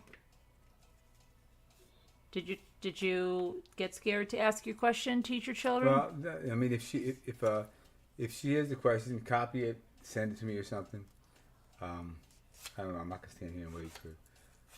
Hi, I would like to Jimmy. wait. I just haven't got. I got things to do right now. So sorry. I got to get to bed too. So, hello, everybody. Hey, let me see. Hey, Scooter. How come Scooter That's not 2.0? Scooter. That's Scooter 2.0. No, Oh, that's okay, my I email. got it. And then hello, Lark. Hello, Deborah's iPad, HBIC. Margot. I think Margot kind of like took a little nap. Yeah. Just a little tired. Marco. Yeah, she needed a little resty. Mrs. Mike. That would be. Let me tell you. I'll tell you. Let me guess who Mrs. Mike is. Give me a second. That's Kat's. Got your tongue or something like that. That was so yesterday, Jimmy. So Yeah, yesterday. So yesterday. Yeah, that's it. She's a All new. right. She's a new That's in bride. the past. That's in the past. Okay. Yeah. All right. I'm married now. It just like it happens so fast. She's a newlywed now. Congratulations to you. Congratulations, Cats. Okay, so. You're face making graduate coffee. student. She's making coffee, Flo. Hi, Mike. How's it going? Hi, Mike. Yeah, speak of the Baby. devil. Speak of the devil. My Yeah. baby, my Mikey Boo. Yep. Your hubby in the chat. Congratulations on the. Congratulations, Mike. Hi, Can you Robbity believe Bob. it, Mike? That name, Robbity Bob. Did you get your? Oh, did you get your the guitar pick yet? Hi, Judy, with a Y. Hey, Judy, how are you?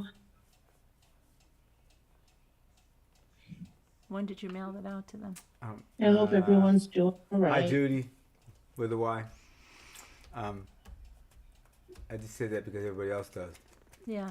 I don't know why. Because there's Judy You with say an Judy I. with a Y. Yeah, because there's Judy with an I and Judy with a an Y. I. Okay. That's Judy with a Y. So Hey, Chris Ray. anyway, Kat, you got a heart from your hubby. How are you, Liz? That's nice this to is see. fun. He's Okay. the sweetest. No, Okay. not yet. Nicole, They how must are be. They must be selling it over. Okay, everybody, be nice tonight. Okay. All I right. hope anyway. Let's hope so. Good thought. All right.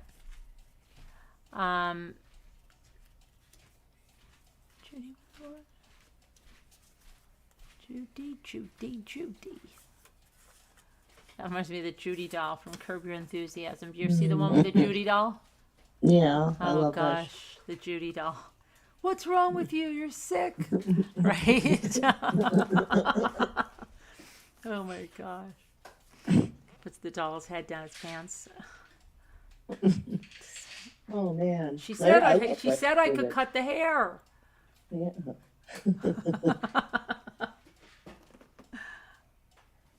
I can't believe my daughter has the COVIDs. I can't believe I know. it. Well, now I you're don't care. partners with Danielle because her daughter has it too. Oh my Her goodness. son had it, she's- now her daughter has it. So I took a test. I'm negative. My husband's negative. My oldest daughter's negative. mm-hmm. So, I mean, I don't know though. And I just don't know. I don't know if it's the beginning of it, the end of it, or what.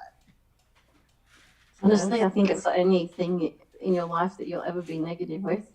Because you're such a positive person. Why is everybody punching Judy? Wait, what? What do you mean? Everybody's talking about punching Judy. I don't know why. No, they're not. Are They're they? I saying, yeah, wasn't Kevin's looking saying punching Judy, and Judy's saying punching Judy. What's that all about?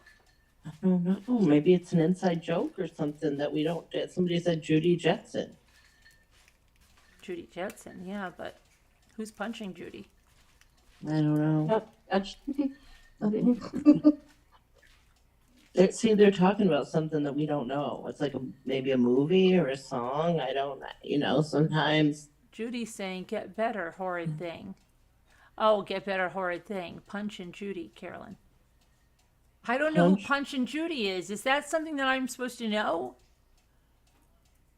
I've really never heard of that. I don't either. Punch and Judy. Judy, Isn't that Judy, like a puppet show? Judy. I don't know. I've never heard of No Punch and Judy. idea. They're puppets? From where? Punch and Judy used to be like a puppet show. But where? In Australia? Don't know. I've never heard of that. I heard of Well, Kukula yeah. Fred and Ollie, but I I've been- can't.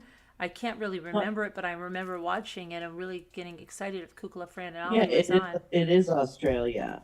They said it's a very old puppet show. The Punch used to punch or hit Judy, a puppet thing in That's Australia. horrible, punching puppets. But that's like that crazy thing that Scooter would always want us to watch, those cartoons or something that came out of something. They were like skating ones or something. Came out of I her don't place in know. Indiana. I have no idea. I have no idea. I'm It's an just olden day puppet show in England. Hi Crafty Crafter on a budget. Hi, Crafty Crafter on a budget.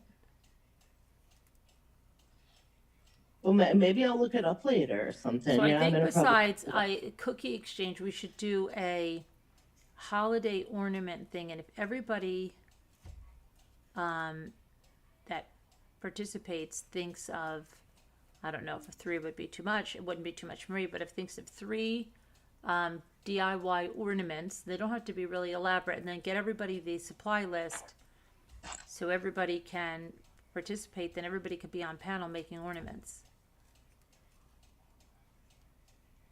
Doesn't that sound fun? Mm-hmm. Yeah, sounds like a Oh, blast. Punch and Judy's kind of a UK thing. I said, hi, Marianne Frontini. I remember Punch and Judy. You're just not old enough. Oh, okay. I don't remember Punch and Judy at all. Punch and Judy is a traditional puppet show Oh, featuring Mr. no. Punch and his wife Judy. The Sunkissed the performance consists of a sequence of short scenes depicting an interaction between 2 characters, typically Mr. Punch and one other character who usually falls victim to Punch's slapstick. Gotcha. Brooks' trial is over. He was convicted, found guilty on all counts. He will be going to court again on the 31st, and that's just to schedule the sentencing so that they get their impact statements and everything all. They find out who's going to be attending, and they get all that good stuff straightened out. So that's going to be the next thing with the Brooks trial, will be October 31st. I wonder how he's finding his time in jail. Yeah, I know, right? Because if he's anything like he was in the courtroom, it's going to maybe have fun making friends, I guess. It's from the 40s. Wow, that's crazy, from the 40s. So yeah, and then I have to get, I have a lot of packages to get out and stuff. Oh boy, crafting ornaments. I am not a good crafter. I am not. Can we buy one if we're not a good crafter? Well, I mean, there's all kinds of ornaments you can do. I've done the glitter ornaments. I've done the ones with like the Scrabble letters. I've done. Yeah, but you guys are all crafty. Can I have an exception? There's even one we've done. I think I did it on the air. Oh, that was with the blog though, where I think it was a book I got, and you take just even those tinsel pipe cleaners and you make them in like a little snowflake. That's an easy one. Anyone can do that. You're one. so good at that stuff. No, that one is so simple. It's ridiculous. I know, but you're good at that. Okay, but everything you do comes out like my shells. All right. Yeah, and then you could do shells, or you could do I air dried know. clay, or you could do stuff from around the house, pine cones and stuff. I mean, yeah, I guess.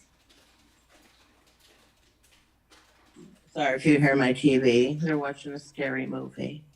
Somebody was just telling you about Christmas trees, little ones made out of sea glass, and I said, well, my gosh, I did my shell Christmas tree, which I'm going to finish because I'm going to put some things on it and then get some lights on it. That'll be nice. I have to get back on my craft videos. I've got to do the canvas for Judy with an eye. You're going to decorate. You know who's really good at ornaments is Deborah Kent. She sent me some beautiful ornaments. Was it last year that you sent them to me, Deborah, or the year before? I can't even believe that's already 2 freaking years ago.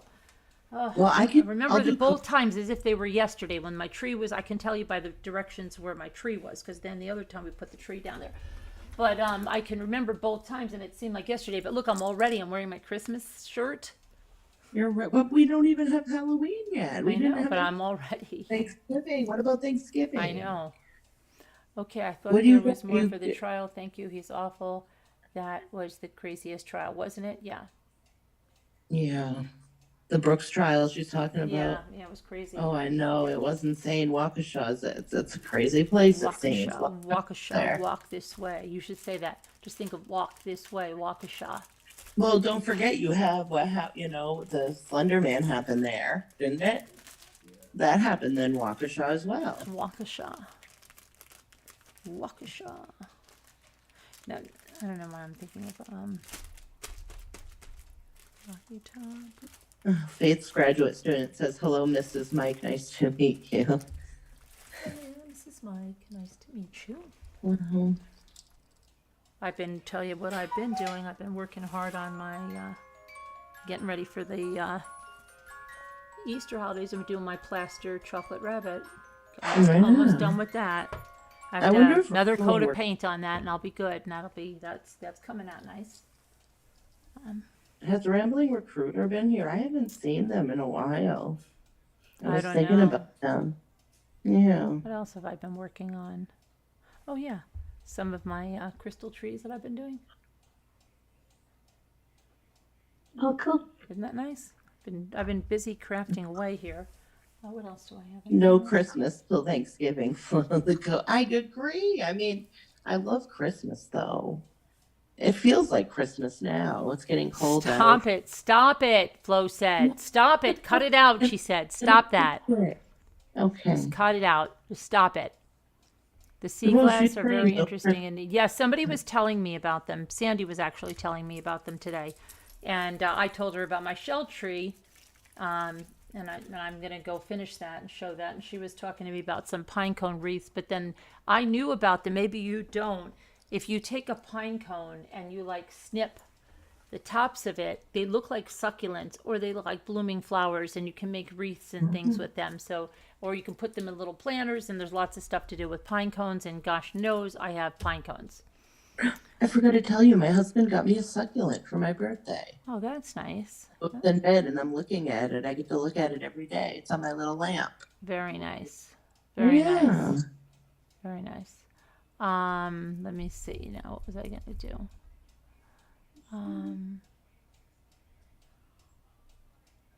Just to get out. I bet you miss babysitting your daughter's doggy. Oh, Marianne Frontini. I was thinking my daughter's doggy. No, my daughter has a cat. And I don't babysit the cat because you adore the cuckoo clock. I know, and you get to hear it every hour and half hour. So you'll always be hearing it. You'll probably hear it at least, I don't know, it could be 6 times. Oh, how did Margot get off mute? How did Margot Sweet get off? bean, sweet friend. I don't know. I put Margot on mute, and then she somehow got off. Maybe she wrote, because remember, I like rolled around on my phone once and like I even blocked someone before when I fell asleep. Oh, okay. Yeah. I so did she that. You don't even know what happened last night. Okay. Remember I was sitting in the massage chair, and then the last thing I remember is somebody was talking about something. And the next thing I know, it was like 6 a.m. I had fallen asleep. I got up, could not find my phone anywhere. Oh no. So I didn't know where my phone was or what the deal was. And then I said, that's it. I'm going to go and try to get an hour more sleep in bed. Went up to bed, told Jimmy, I don't know where my phone is. I think, and then we found it. It was in the arm, like the arm massager of the massage chair. So. See if you just retrace your steps, like you Well, I know, knew it was somewhere in the massage chair, but I was still like I was half asleep, so I don't even know what was going on. I passed out like that last night. Your aunt would soak the pine cones and then bind them together in a wreath. Yeah, and I still have those reeds that I'm supposed to weave into something. You know, those reeds that I almost died with blood poisoning from? I still have those. Wait, what? Wait. When I picked the cattail reeds I have no idea. with the kids, and I don't even know if I posted the video because I have a video. I'm gonna have to put that up. It's gonna have to be like in the blooper reel. Not this summer that just passed, the summer before. And somehow I don't know. And I was pulling the reeds out, and then somehow it sliced my thumb, and we had like emergency things. And I went to then it got infected. It was getting hot. Had to go to the hospital, my little private hospital, and they put me on antibiotics, and they said I'm lucky I got there because the infection was going up my finger. So that was fun. So that being that I almost died of blood poisoning, so I should really do something with them. You have to soak those first before weaving. I think I'm gonna make like a little mat trivet or something. Hi, Tiddlywinks. How are you? Tiddlywinks. Glad to have you with us. All right, let me see here. Now I wanted to check something really quickly. What is it that I wanted to check that? There we go. Okay. And oh my goodness. And let's see, you remember that LMNW? Yeah. I don't remember Yeah, it. there were nights I sat here, I had to soak it in something. I forget what sorry. they were making me soak it in. Oh, that's horrible. Yeah.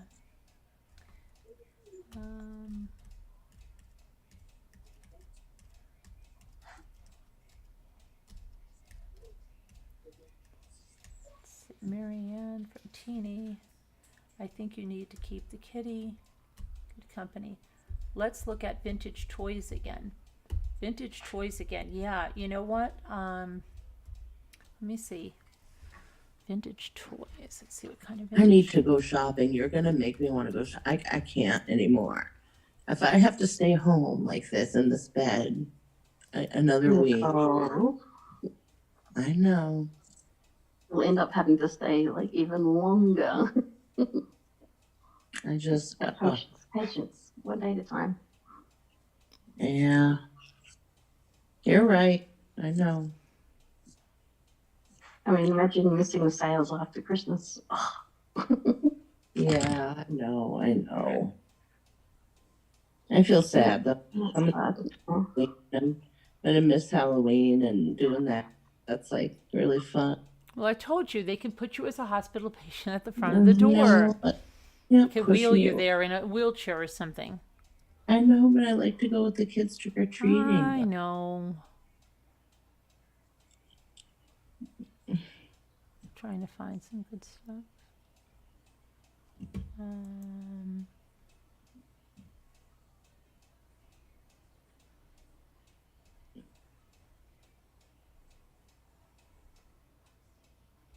not finding good stuff, Sassy. Sorry, I was just laughing at the comments. What Kevin said. Ned, you don't want to hear it, Carolyn, because it's a 4-letter word and it starts with an S. And it's white and it falls from the sky. Oh, yeah, don't start with that, please. Yeah, okay, I know. He's not Kevin saying that it's coming. No, she said that she can't wait until it does. And Kevin said that don't say that vulgar word. No. Does anybody like snow? I mean, You know what I'd rather look at? I'd rather look at snow. I like snow. I'm insulted. Oh my God. Let's look at vintage, like, kitschy stuff. Kitschies. I just saw one. You guys are so funny. You make me laugh.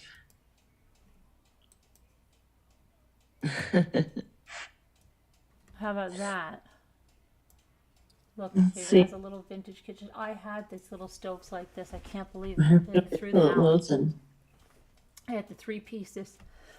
I can't believe it just. where do you see it? It's not on YouTube yet? Yeah, it'll be on YouTube in a minute. That delay is something, isn't it? Oh, there it is. Are those all miniatures? No, that's like a real kitchen.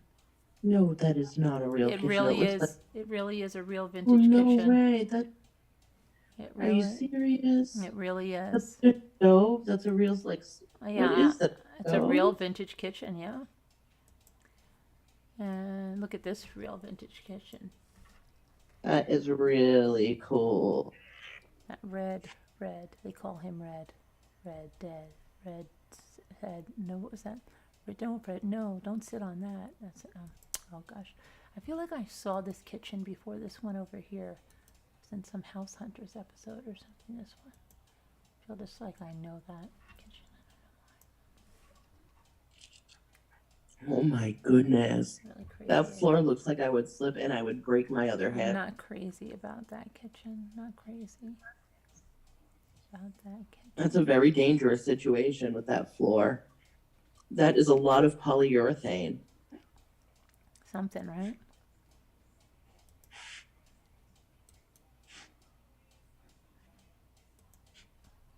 Oh, that's pretty cute. I like that. The island is really small.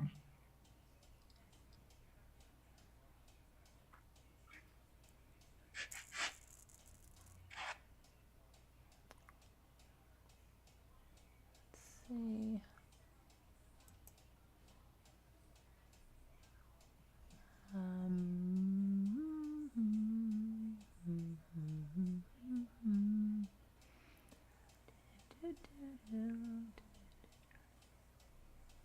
I'm not seeing a lot of really. Okay, let me try something.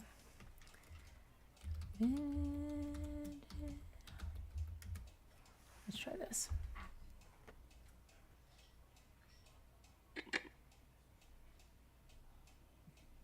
I like the pastel pink refrigerator in blue.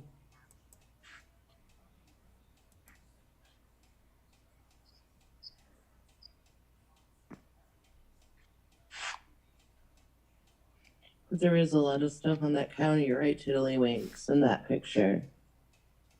It feels like it's overcrowded.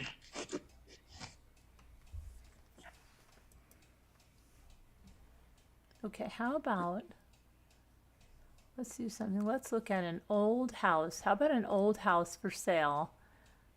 Let's look at old houses for sale. I do too, a heart.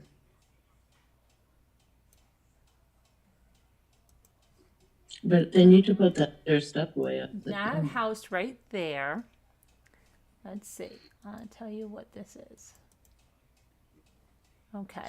So this seller, this house is really for sale. If people feel like it, is offering a $10K for a rate buy down. Let's see. So Okay. where's this house? It is located. Where is this located? It's a renovated Victorian, spectacularly restored and renovated. It is in South Carolina. That looks like a colonial, not a Victorian. Okay, well, this is what it's saying now. This is the porch coming up. Is it a covered? Oh, maybe the side. Wait a minute. Okay. And then after that, It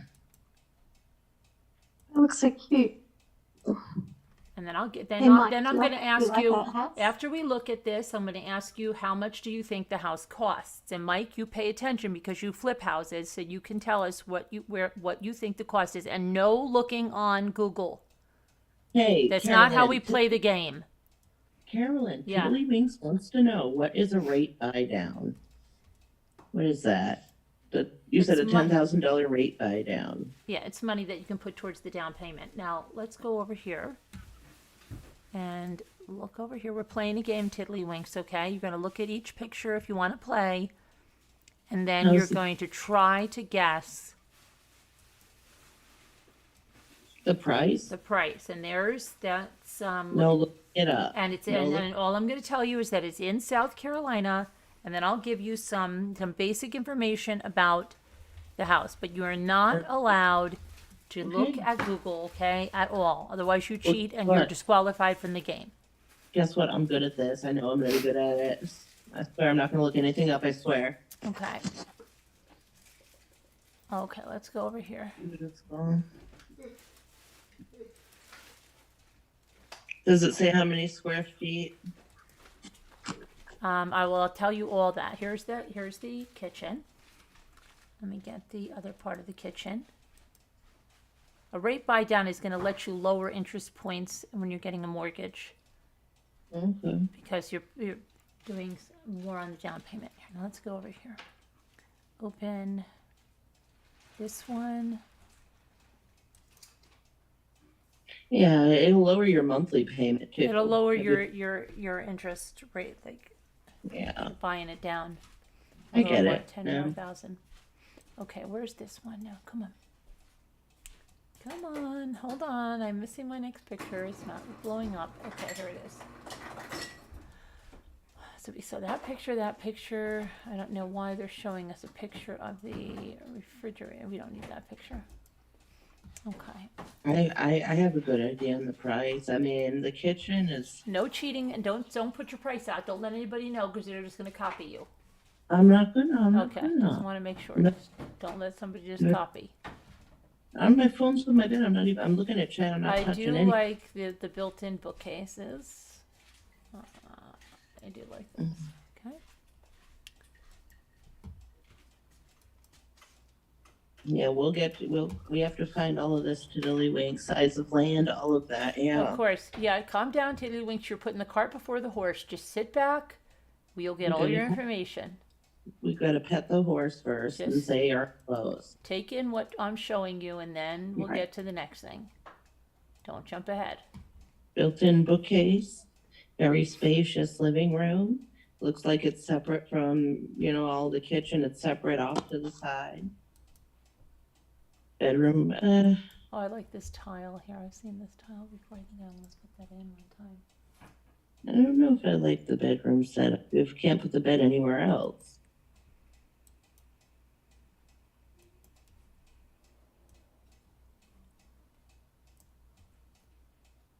I have a fireplace in the bedroom. Not crazy about that floor in the bathroom. I want tile, and I don't like wainscoting around the whole room. I like tile in a bathroom on the The walls. terracotta. Yeah, but it's like a terracotta, but a small tile. Oh, that different one, yeah. But no, I'm talking about the bathroom, which you'll see in a minute. Oh, I didn't see that yet. Oh, there it is. I don't know why just there, though. I have an issue with that. Why just there? Maybe Yeah. they're in the process of redoing it. Okay, and here's the washer dryer. Laundry area. Nice view when you're doing your laundry. Look at that. But is that almost looks like that's not in? It's right inside the back. Is that the back door? Or is that what is that? Is I that don't know. Not at that the picture mud room yet. or like what is that? Okay, and then this is a cute little sink here. This little room here. What is this about? Looks like, let's see. It's got those shelves. They have trains on them. Beautiful woodwork over here now. Is everybody getting a price in mind? I am. It looks pretty big. Like it's spacious. There are a lot of rooms. There's a person here that just sits and does some work. I think don't- pretty. seems a I little do. I bit really. dusty, doesn't it? What looks that? Oh, yeah, Tiddlywink said sorry. Front loaders only. Not interested. Okay. It's funny. All right. So, Tiddlywinks, you don't base a house off a washer and dryer. They might not even be No. staying with the house. That would be a very silly thing to change. He's kidding. They're Oh. kidding. But Oh, the okay. funny thing is, people would. There are some people that would. That'd I be ridiculous, though. don't think so. They could always sell them and purchase whichever ones they want. Yeah. What sort of neighborhood is it like? Okay. Because well, it's often location. Right, Like yeah. it's not right. the house, but the Yeah, location. well, of I'll painting. read about that in just a minute. You're getting like Tiddlywinks. See, we're getting ahead of the cart. We're at the cart. We still have to be at the horse. Right. Remember? That explains my marriage then.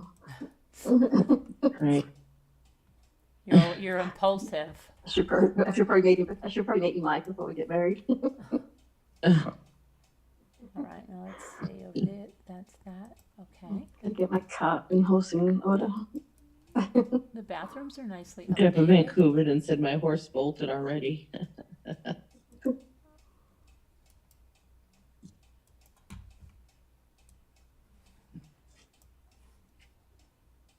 I have a front loader, but it's old. I gotta get a new one at some point in my life.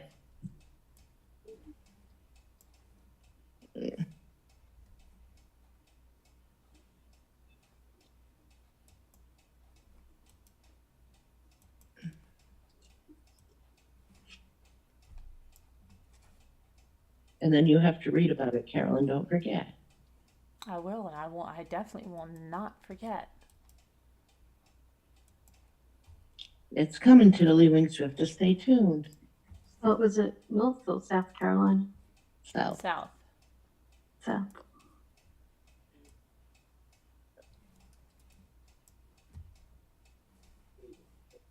I like the house for the most part.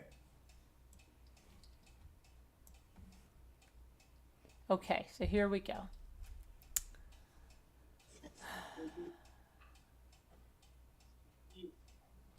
It's located 20 minutes from Clemson, South Carolina.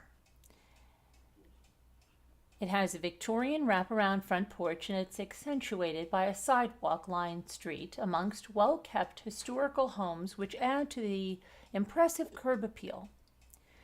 The owners have mindfully kept the charm and details you would expect of a home built in 1907, while providing the comforts of today. Some of the renovations include cleaning and sealing of all original pine hardwoods throughout the home. All false ceilings were removed, leaving 12-foot ceilings, beadboard repaired. The country cabinets in the kitchen were restored, and farmhouse-style uppers were added. Quartz counters and stainless steel appliances added to please today's cooks. All original doors in hardwood. The laundry room was conveniently relocated, and a formal dining room was converted to a master on the main. Recent energy savings updates include a new HVAC, new windows, water heater, new electric, new plumbing, and new gutters and crawl space encapsulation. Encapsulation keeps your crawl space dry and clean. The crawl space was enforced with the addition of 23 pylons. The easy open floor plan has lots of natural light.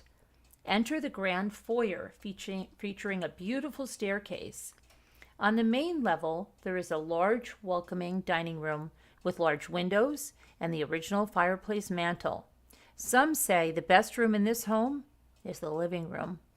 It's complete with floor-to-ceiling bookcases outlining a large bubble glass window and original tiled fireplace. The kitchen has a center island, oversized pantry, and a window bench. The rear entrance of the home has a large mudroom, laundry room. There is a newly converted master on the main. Upstairs opens to a hall with 3 oversized bedrooms. One of the bedrooms features an ensuite bath and built-in closet storage. This could easily be the master on the second level or a guest suite.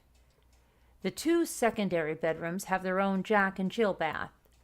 Master on the main has a soaking tub, separate entrance, and large walk-in closet. All 4 original fireplaces are still in the home, but have been sealed for energy efficiency. This beautiful home was registered with the Westminster Area Historical Preservation Society. Large .61 partially fenced yard has shade trees and room for entertaining.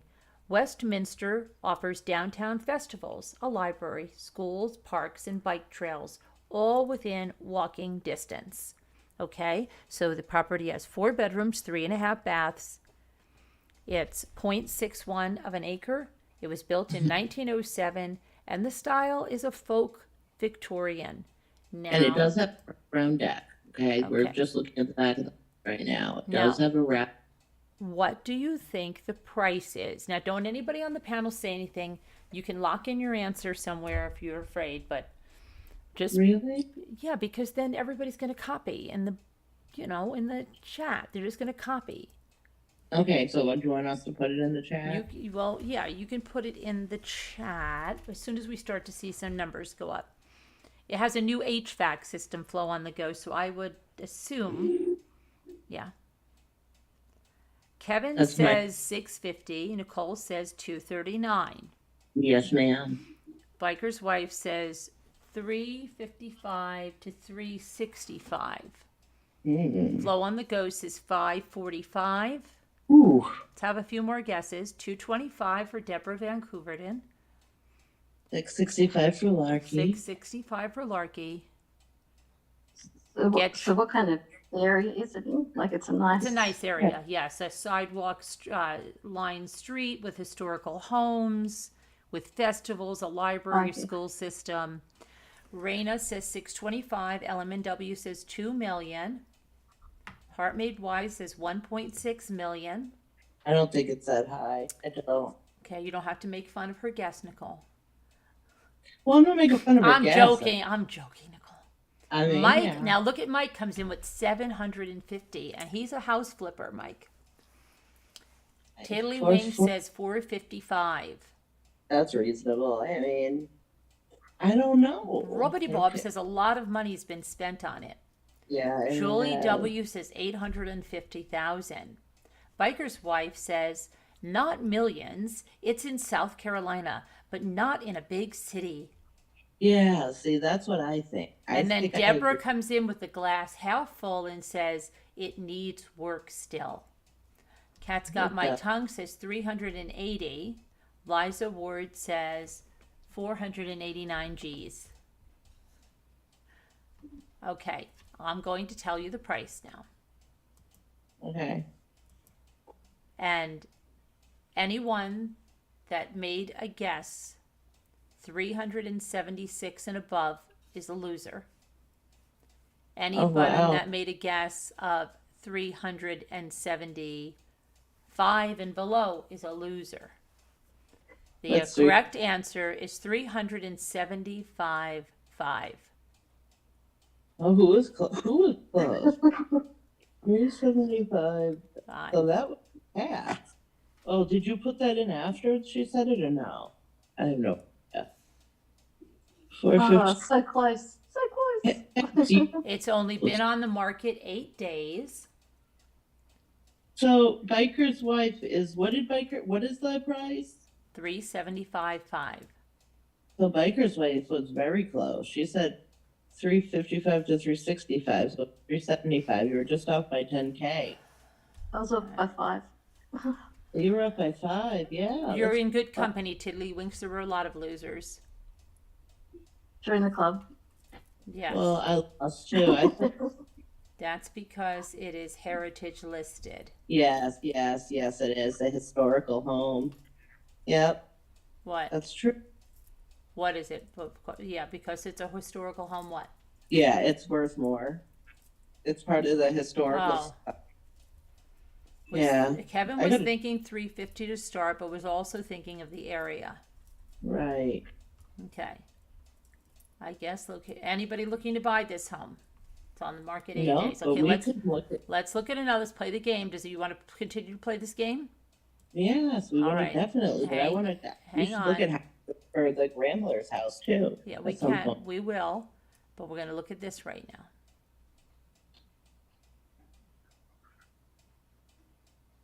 Oh, you guys are pretty good, huh? Okay, let's see which one I want to do. Okay, this is the one I want to do, okay? Okay. Please, no cheating. Anyone, you're not allowed to cheat, please. How do you cheat? By looking by at looking those- up things. But how would you don't give us the address? You just tell us where it is. I know, but there's many ways. Well, I'm not like that. Okay, I now can't- I'm gonna tell you guys, what you're going to look at is a furnished country estate or turnkey bed and breakfast. All right? It's a turnkey bed and breakfast that I'm going to show you. I love that. That's gorgeous. That's a Victorian.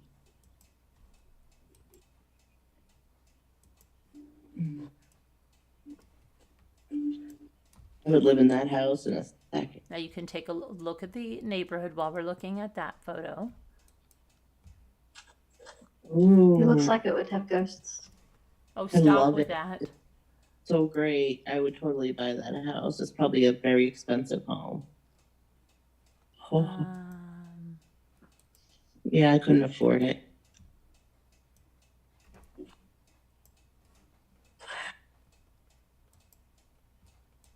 Look at that tile work.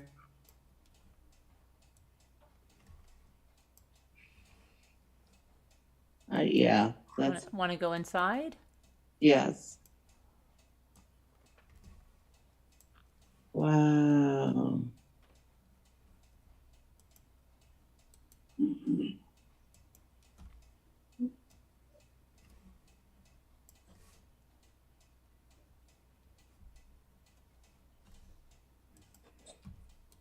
I wonder if it has a swimming pool in the backyard.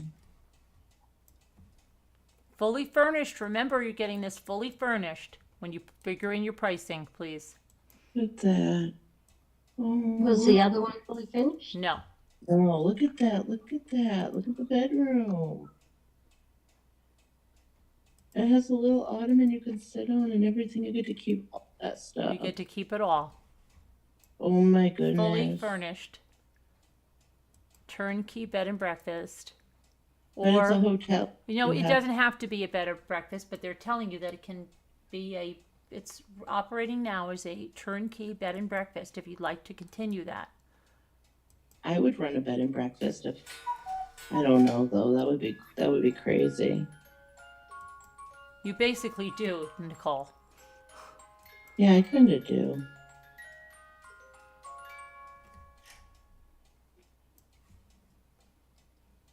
This is my favorite house, I think. I really like it. I don't We've know only why. seen 2 houses. I bet I like this one. I want to buy it. I don't like the island though. It's really woodsy. That's gorgeous. Look at that. The pool table and that bumper pool table or whatever that thing is called. Yeah, I gotta hold on. Gotta check. Look at the tile on this porch. Look at that. It's incredible Oh, with these little bistro tables out there. Oh my What, goodness.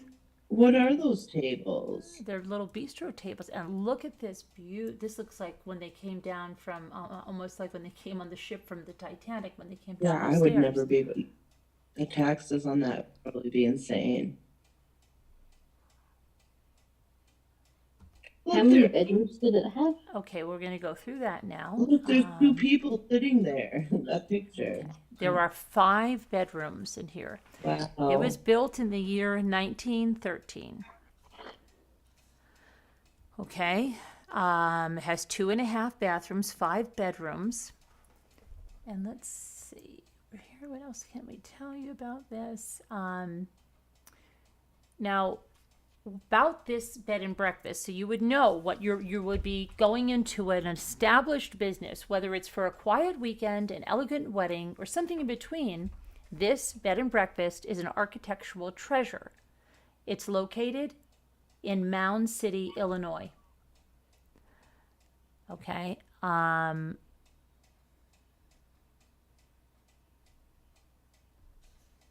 So they have a well-established business, and I could tell you if you wanted to make a reservation.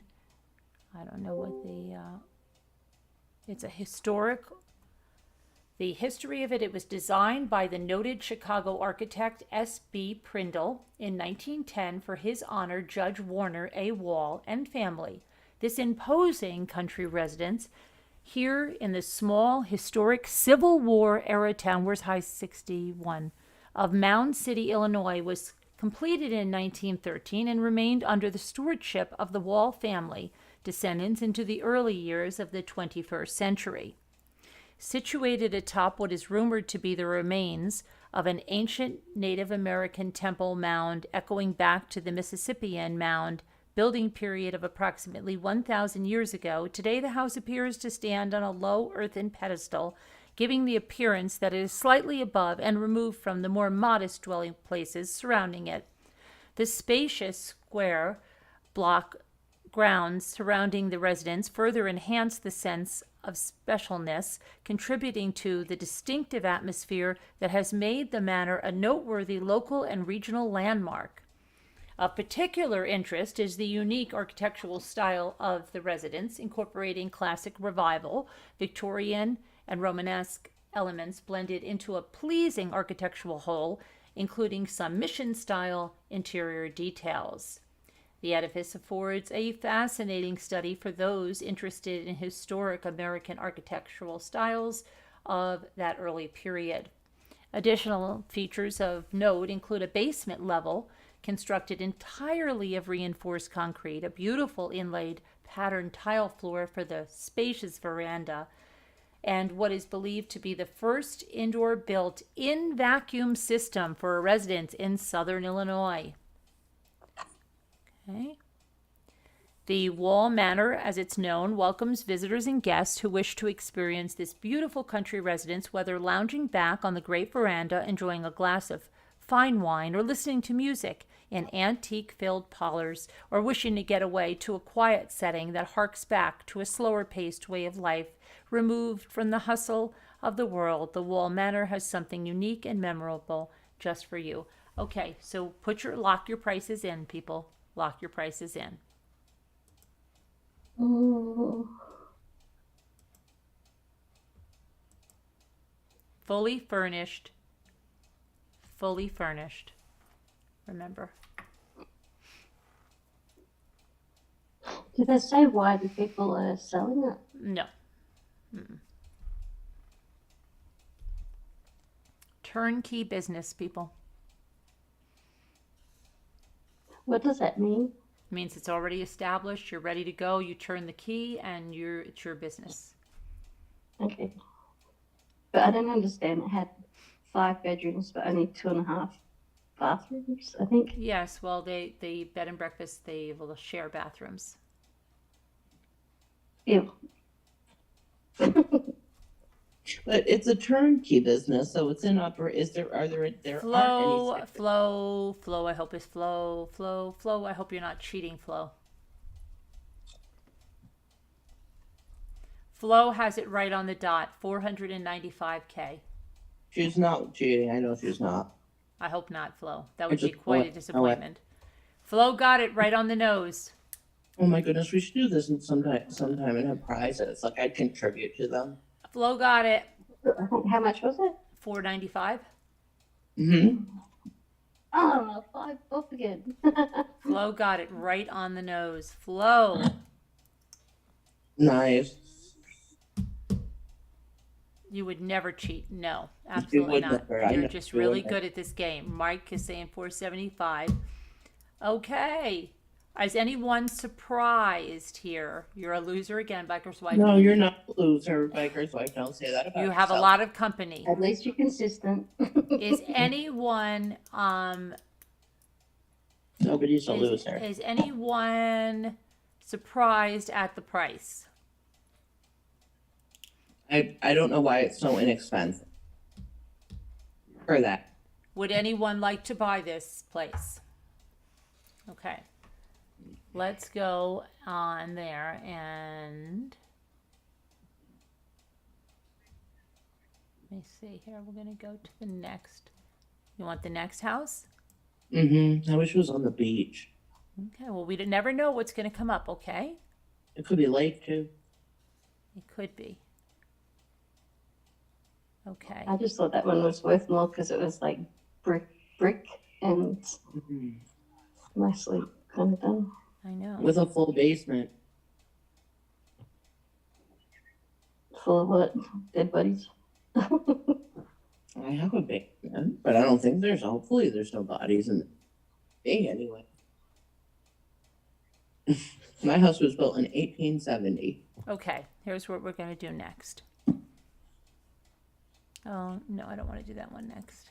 I don't like that one. This one I want to do. Let's say it. Okay, we're going to New Hampshire. Close to me.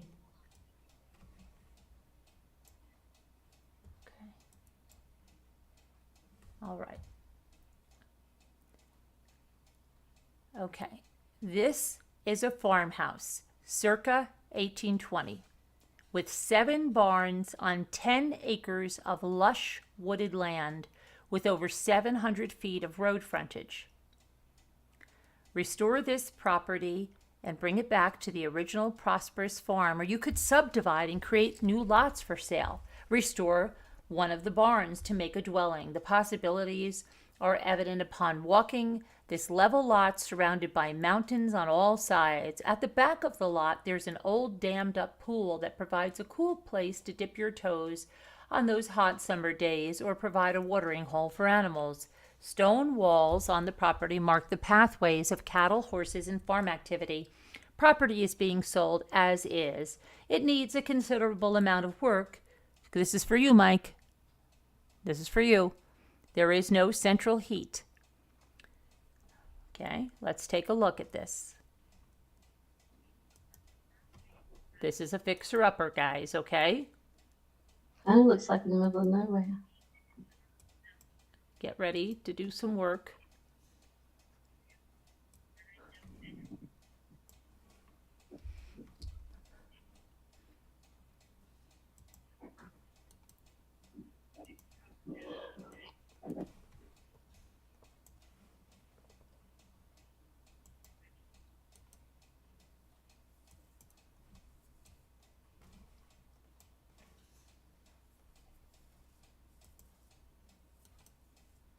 Oh, is that like the front of the street?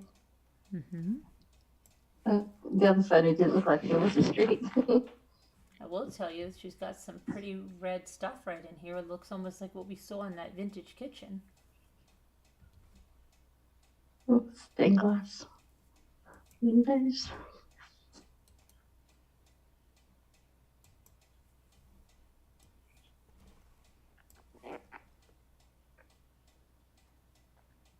Oh, are those vintage right there, Carolyn? I What know are those, right, are interesting, right? What are they? Can you zoom in? I don't on know, that? they almost look like what we saw when we were looking at those vintage kitchens, right? They are. And no, they're those, they're really old. Are they Fire King, maybe? Like old Fire I don't King? know what that red, I don't know what it is. It looks like it might be old Fire. Where's Linda? Where is Linda? I don't know, she's asleep probably.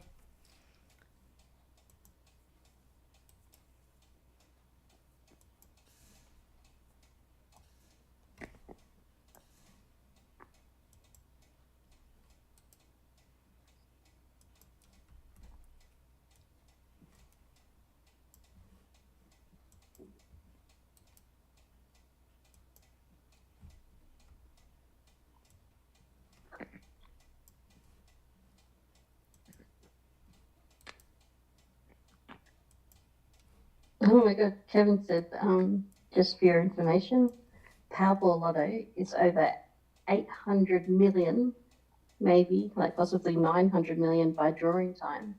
What is he saying? The Powerball Powerball Lotto? Lotto. When is the It's like drawing? over 800 million. When is the drawing time, Kevin? That's crazy. What would you really do with that much money? I would share it with all of you guys. I totally would. I totally freaking would. I would. All of it. And then I'd give to some charities. Of course, right? Yeah. Okay.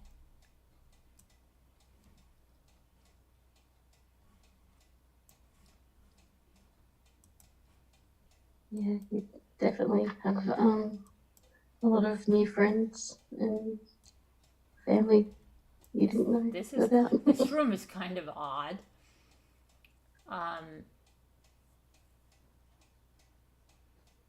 Because it doesn't appear to be a bathroom, but there's a sink and a toilet in it. Oh, details.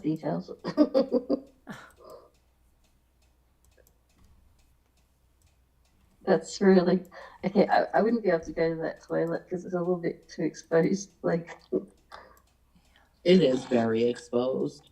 it's kind of like feels like it's in a room. Like in There's a couch right there. It's like you're just looking at the door waiting for somebody to come in and just sit on the couch. Like you can't do that. Look at that stained glass around the door. That's neat. Very dated.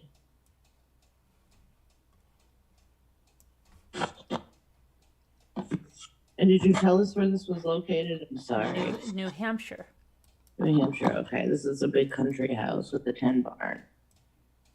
7 barns. Oh, wow. A lot.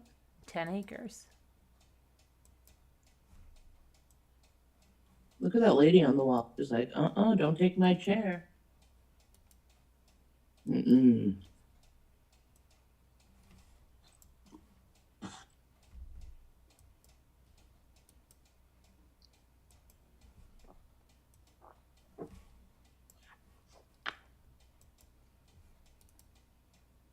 Look at that wallpaper, it's coming off on the wall there. Is this all structurally sound or? I believe so, yes. Mike? Did you say when it was built? I wish Mike would call in and talk about. Call in, Mike, and talk about the houses. He flips houses, doesn't he? Yes.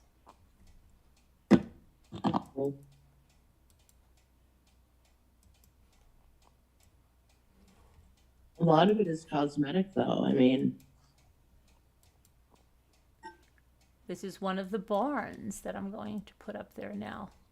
That can easily be converted into a house, a lofty type house. Or maybe a studio. house. Maybe a studio. guest house. Or a studio if you have a band, or maybe a YouTube Yeah. channel or something like that, or an art studio. Look at that. This barn needs a little more. Kidnappings? That needs a little more work, that barn right there. But there's other barns. Here's another barn. I can see Sharon in that room doing her shells.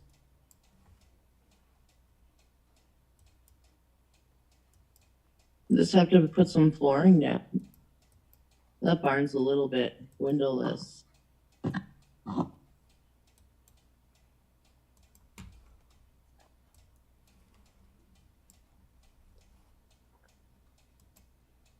Is that a house or barn? Barn. Okay. Okay. Everybody put your, let's see, what do I have to tell you? Okay. So put your bets in. Well, you have to tell us where, you told us where it is. 3 bedrooms, 1 bathroom, 2,228 square feet, built in 1820. I did. It's in Rumney, North New Hampshire. 7 barns, 10 acres. You could subdivide it, create new lots for sale, restore one of the barns to make it a dwelling. The possibilities are evident upon walking this level lot surrounded by the mountains on all sides. Okay, so Look at the answer. lock in your bets. No, lock in your guesses. Lock in your bets. I think it would be like he's cheaper because it's in the middle of nowhere. New Hampshire, though. It's gorgeous.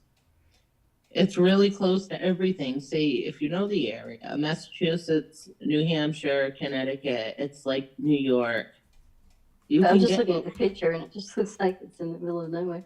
in the woods, yeah. But it's not far from the city. It can't be. It never is. 10 acres. 10 acres, Flo. 7 barns, 10 acres. 7 barns. 7 barns, 10 acres. Mm-hmm. In New Hampshire. In And New by the way, Hampshire. New Hampshire has no state tax. That's why its motto is live free or die. No state tax. No state tax, guys. Come on. Live free or die is the question. It is. It's cool. Is it like for real? Okay. That is real. All right. Saturday is a Powerball. Okay. 239,000. So who won? I said something that close. I know I did. I said I she didn't see anybody with the exact answer. People were close, but no cigar. was close. Yeah. And so was, what was it? What was the price? What? 239.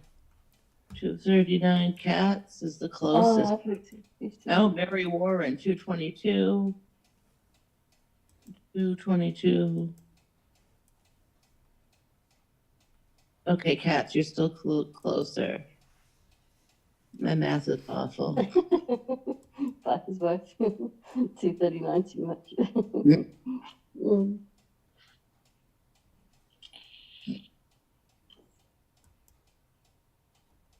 So what'd you guess, Tilly? Wait, let me look. 120K, yeah? So you're not. I mean, I would buy it. Okay, we're going to do another house now. No state This tax. is a cut. one-of-a-kind stone farmhouse that's been in the family for over 150 years. Oh man, that's sad. Why are they selling The it? first floor features an eat-in kitchen, then a living room and a full bath, a family room and a separate laundry room, 3 bedrooms upstairs with a walk-up attic. House has a unique character of its time and working spring in the basement. Hey. House is in Wow. great shape but needs some updating to bring your design ideas. Will be hard to find another house with a country feel but be so close to all the amenities of Shrewsbury and I-83. House has 1.3 acres, has a creek on it. It has a detached garage with electric and would make a nice workshop with separate spots for storage. Okay? Shrewsbury, Massachusetts. No, Ew, I'm that's sorry. Shrewsbury Township, York County, Pennsylvania. I'm Oh, sorry. okay. I'm sorry. That's my There's fault. Shrewsbury. It'd be like 700 grand for that. I swear. Yeah, I'm sorry. That's my fault. Okay. So, what's the city and state again? Shrewsbury Township in York, what is it? York County, Pennsylvania. Shrewsbury Uh-huh. Township. Are we gonna look at the inside? Yeah, yes, we are.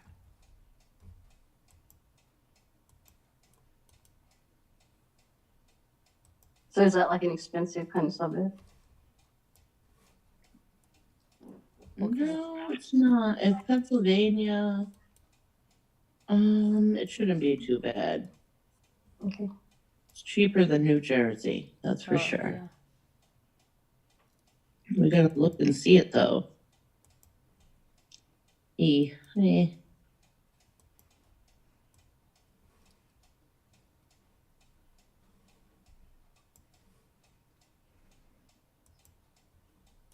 Definitely need some It's updates. like 70s, like the inside.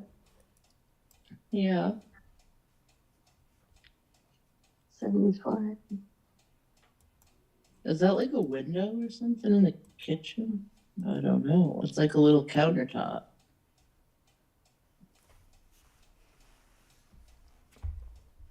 Feels like a Brady Bunch something.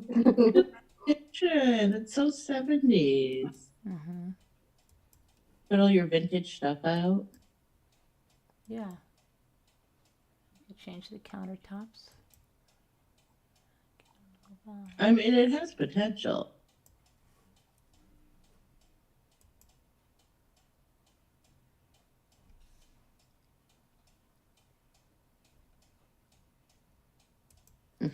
Sharon. What is Sharon saying? She's already negative Nelly. She said, tear it down. Oh, stop it, Sharon. There's a lot of character in this house. I think so. I find my house was scary when I bought it, guys. It was scary.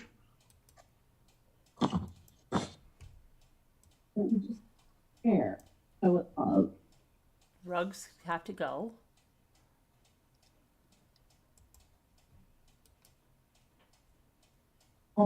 Most houses have. Just gotta see it. I don't know about that rug though. Oh, they all have to go. Rugs all have to go. Would put some white built-ins next on either side of that fireplace. I mean, Pull it's out that brass black screen. Mm-hmm. The bathroom needs to be all done over. Oh. But I mean, it's the Biker's Wife's a 1974 wood paneling. It was a good year, Biker's Wife. It was a good year. Not for the asbestos ceilings, though. A lot of drop ceilings.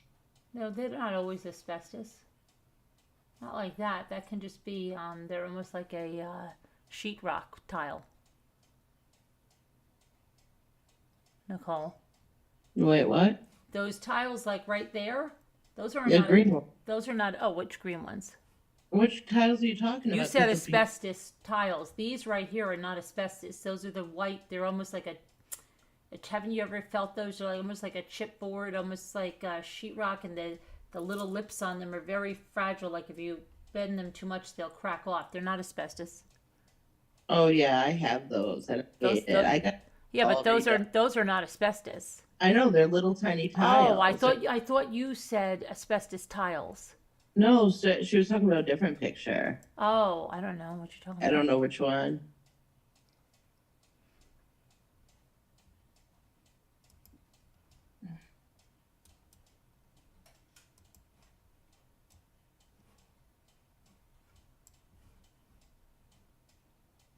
Yeah, you would. Yes, Sharon's right. That picture right before that one, Carolyn, you would hit your head on that cabinet. Sharon said that, and she's right.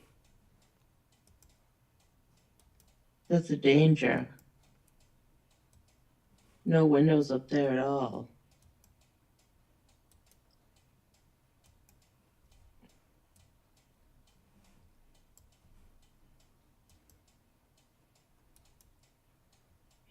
These rooms have some potential, I mean, but Deborah says claustrophobic. Glow in the Ghost says the paneling has to go.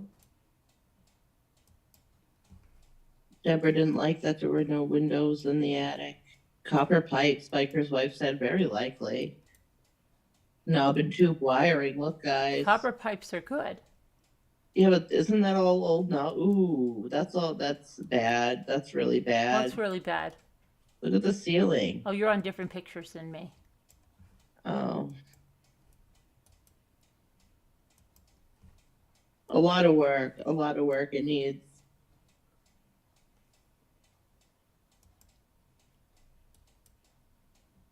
The dead body under the slab comes free. Oh God.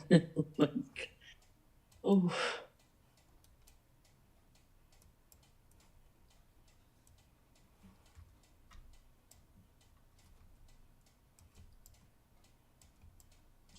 Okay, lock in your prices. All right, I'm gonna get my price in. Let's see. I don't think it's gonna be that much. I think it's gonna be like.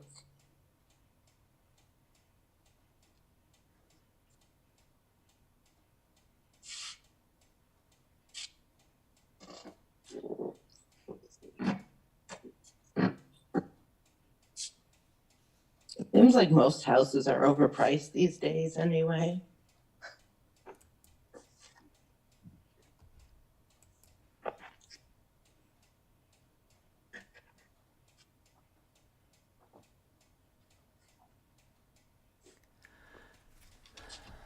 $239. That's what did I say? I said 200K. So who was closest? 239. Larky? Larky. Larky, congratulations. And salutation. Okay. All right, let's go here. Julie W. What'd she say? That's 59,000. Please. That's right. I mean, it's funny. Tiddlywink says 0. Deborah Vancouver just says too much. Yeah.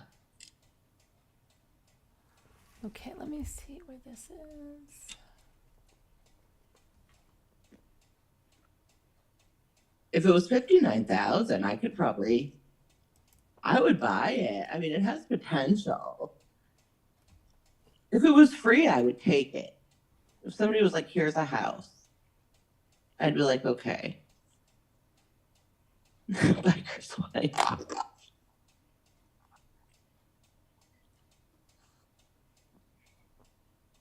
Good night, LMNW. Sweet dreams. Good night, LMNW. Okay, so let's go to Charlotte, North Carolina. Oh, it's going to be more surprising. No, you shouldn't give that away because now you have everybody thinking that it's pricey. Yeah, but everybody thought the same thing, I guarantee it. Well, I didn't think the same thing. Yeah, but you would have. No, I didn't. But you would have. I did not. Okay. Okay, so we're in Charlotte, North Carolina. Okay, and this was built in 1882 and is designated Charlotte Mecklenburg Historic Landmark with lots of historic charm but plenty of modern amenities. Constructed by John B. McQuay for his brother Robert E. McQuay, the McQuay House is considered a folk Victorian with Queen Anne elements and was intended as a farmhouse and a family home. The house sits within 2.5 miles of uptown Charlotte's urban core and is in walking distance to some of the Queen City's finest breweries and coffee shops, not to mention a local jewelry shop, barbecue joint, dog park, and the Stewart Creek and Irwin Creek Greenway. It is nearly half an acre, creates a bucolic countryside feel. It's over 140 years old. The house has been lovingly maintained by just 3 families. Okay, so let's take a look at it now. I think it's cute. Here's some history of the house. There is somebody that's sitting there from one In an interesting place. It Days seems like a past. lot to do. days past. These people used to live there. Okay, now let's go to modern day.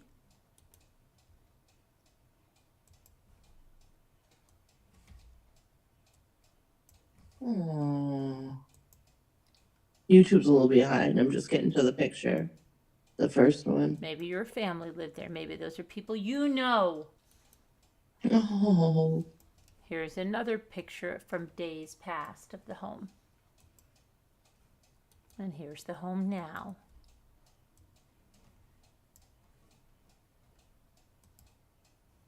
Oh wow, so I have a whole history of the home and now Yes, then and in pictures of people that used to live there. Now, I do see something, and do you see what I see? It's very close to No. it's very close to the gas station where's the gas station? right here.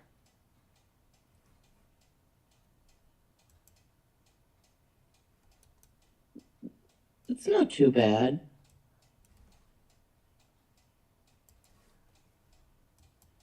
Well, I mean, it's good. I wonder what kind of gas station that is and how big it is. Remember that time with Irene, and I was telling the story with those older people about the dogs? Yes, with the Yeah, I dogs. miss With the that. I died. I laughed so hard. I choked. I couldn't. I can't laugh like that. It's too much. Oh, look at those old pictures. My daughter's cat is at the house.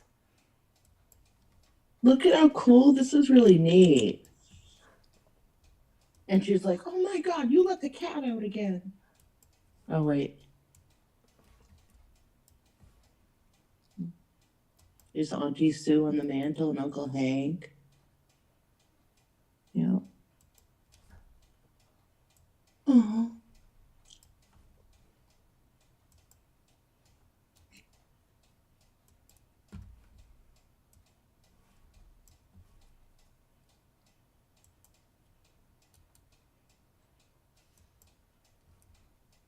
Wow, I've never seen pictures of the bed unmade.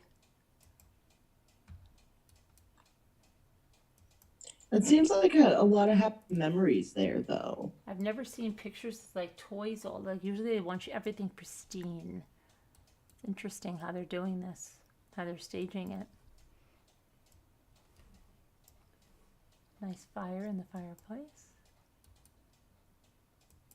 I think it's cute. It looks lived in. They want people to see it lived in. With children and children's toys like a real house. Not like one of those staged houses. They want people to see that. And I think that's a nice touch. I really do.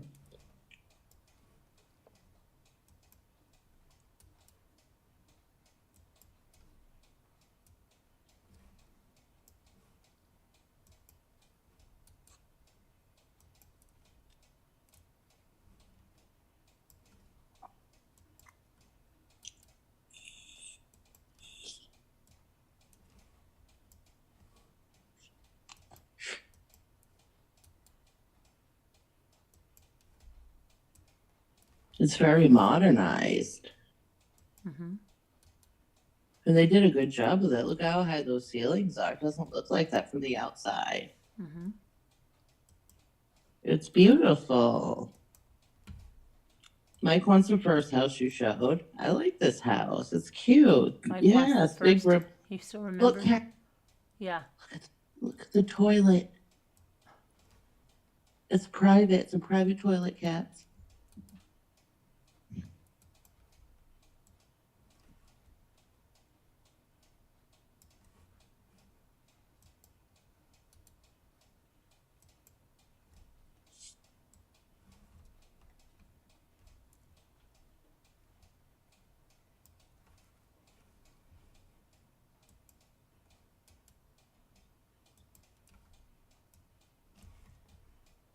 Yeah, Deborah says the decor is wrong for the house style. What do you think? Really? I like it. I think it's a surprise. Like you go in there, you don't expect that from the outside.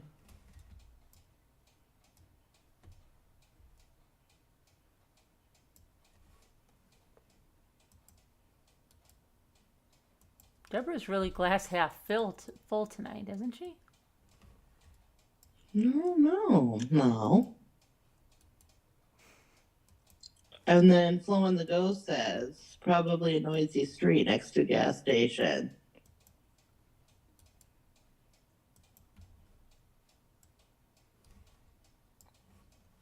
Sharon's not feeling it. Deborah's just being honest. It's good to be honest, you know? And everybody has different opinions about it, and that's cool. I mean, if the price was right. But it looks so small, I don't understand it. It looks so small. Is there no upstairs either? Okay, now let's see. So let's go over here. In 2016, the McQuay house underwent a significant restoration and renovation, now boasts modern updated wiring, plumbing, infrastructure, HVAC, security system, and metal roof, but retains beautiful architectural details, including a large covered wraparound porch, soaring 11-foot ceilings with picture rail molding, original and new hardwood floors, floor-length original front windows with weighted pulleys, and 3 fireplaces, one with the original parlor mantel. Okay, let's go here. Let's see. The home's 2-bedroom, 2-bathroom layout belies its spacious footprints. The airy bedrooms comfortably accommodate both bedroom and work-from-home furniture, and the 2 full bathrooms have been completely remodeled. The spacious hall guest bathroom features an extra-large soaking tub, white subway tile, and a mosaic penny tile floor, while the incredible primary bedroom ensuite boasts a roomy glassed-in shower with dual shower heads and an attached walk-in closet with custom built-in shelving.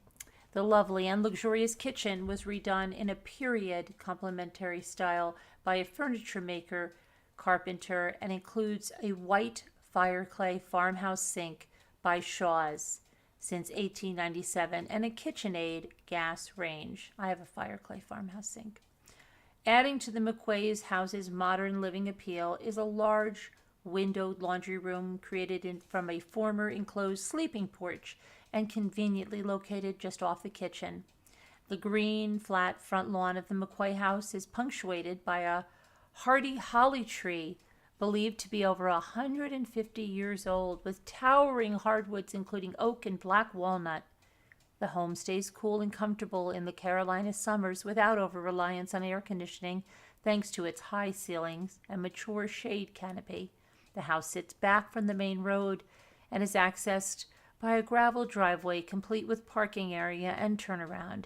The fenced backyard provides ample privacy, green space for your pets, and gardening.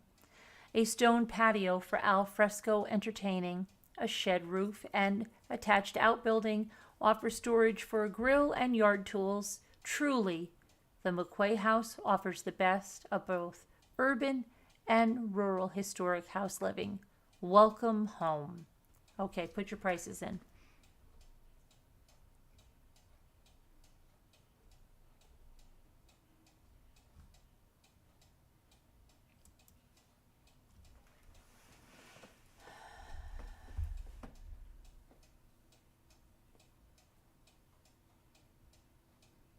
I mean, the gas station is a little bit close.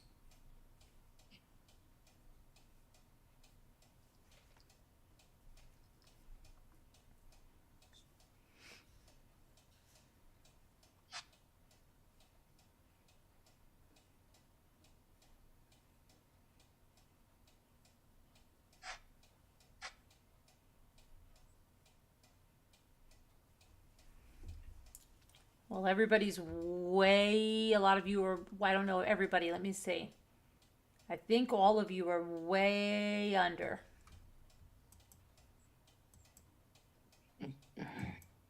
That house is $525,000.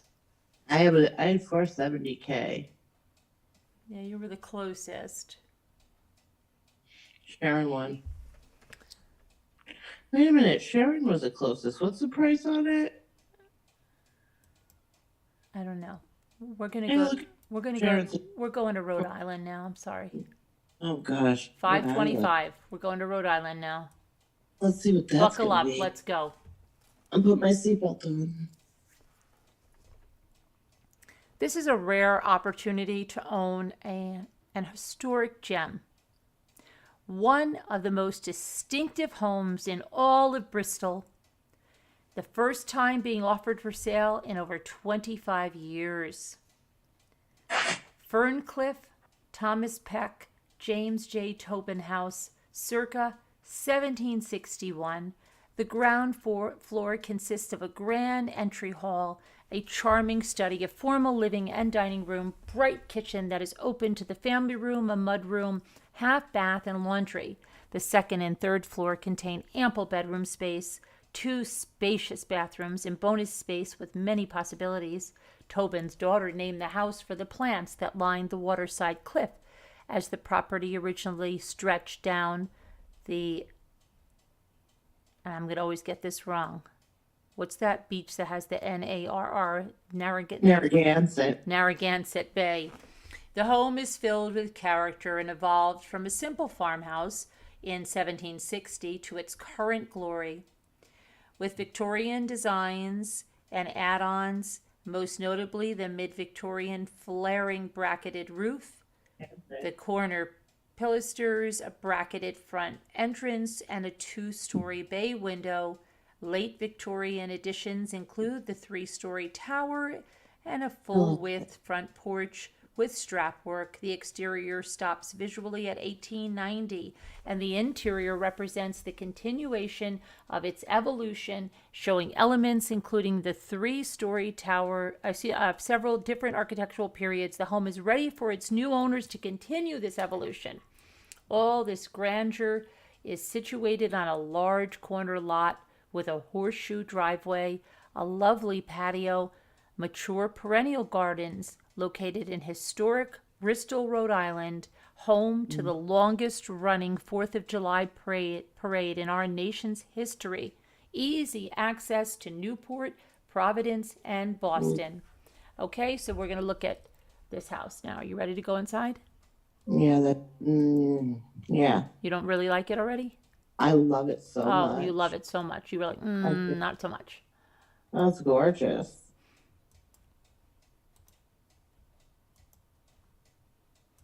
Newport's a very fancy area.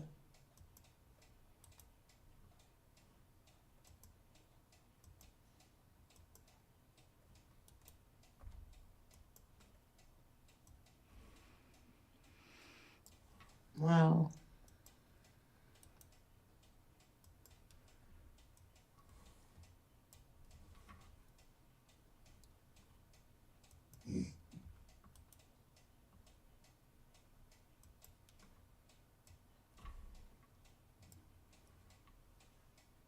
Oh, wow. Look at the balcony.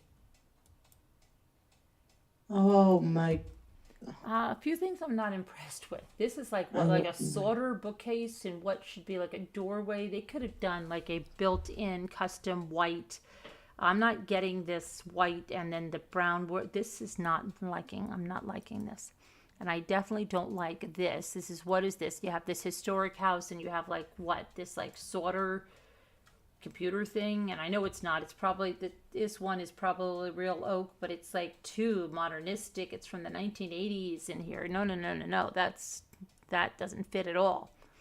Well, let's see more and see what happens. Okay. I have an open mind, but I don't like that. I know. I like that. And I'm like feeling it. this is just a little too dark. I need to lighten this up a little bit, this foyer here.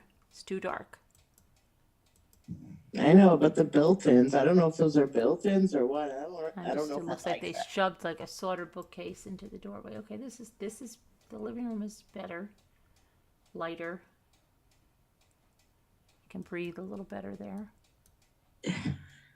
How far from the water is this? If you look on the map after, maybe. Well, right now I can't look at the map. There's a little.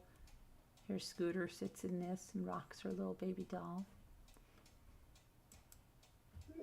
Look at that. That looks nicer there. Someone's playing piano.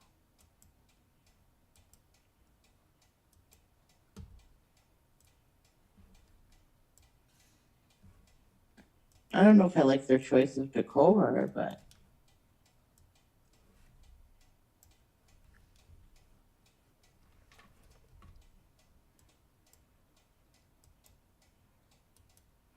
That looks weird to have the table protectors without a tablecloth on it, because you don't just leave those like that.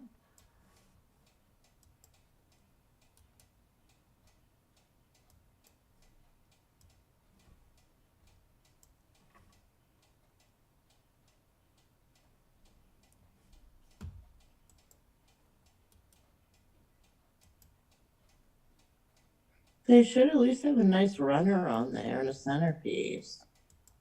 Well, if you have the table protectors, you've got to put a tablecloth on there. Those are nothing that are ever supposed to show. Yeah. Okay.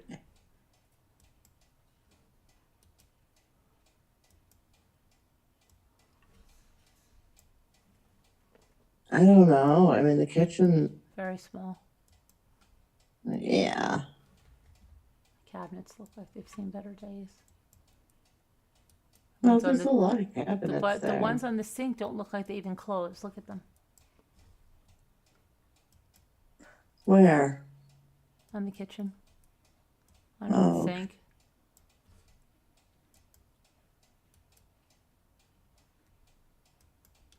I thought I was really going to like this house based on the outside. Not feeling it in the inside. Yeah, I don't know. I don't know if I like their choice of decor, furniture, and is that what is that? A towel or a radiator? I can't. It's a radiator. Oh. Lady Elaine, lay upon my big breast bed. Mm-hmm. I feel like I hit my head on the chandelier going up.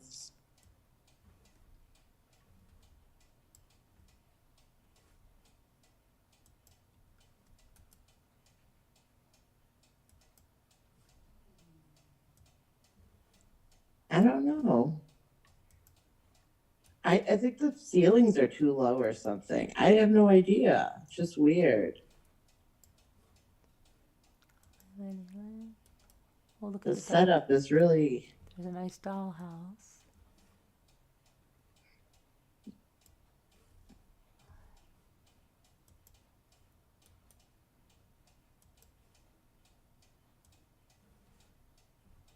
A jacuzzi tub.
That's a lot of steps.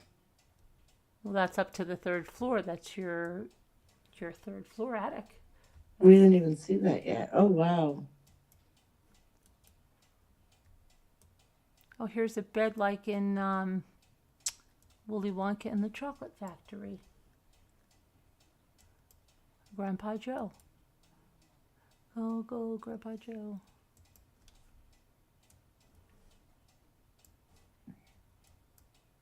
It's a strange house, I'll tell you that.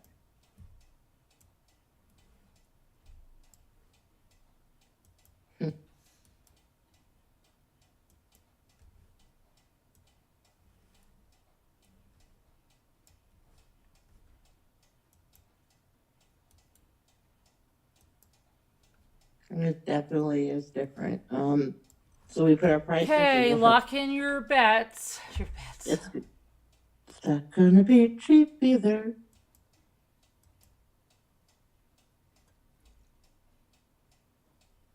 And it needs updates, so I'll put that.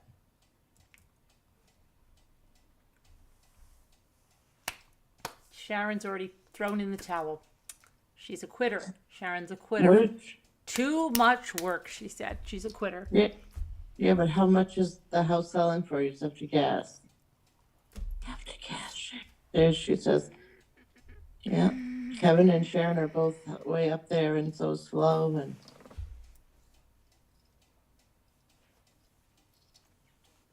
zero tiddlywink says 0. 350K says snow remover. 725 says Julie W. A lot of people are in the 700s, 800s. And Debbie D says 496. Crafty Crafter on a budget. $749 is kitted out just fine. Did you get it? $749. It's 749K. Yes. Oh my goodness. What? Yeah, it's a nice area though. It really is a nice area. I promise you that. You would be very happy there. There's good schools there and everything, so. Yes, Julie W. Location, absolutely.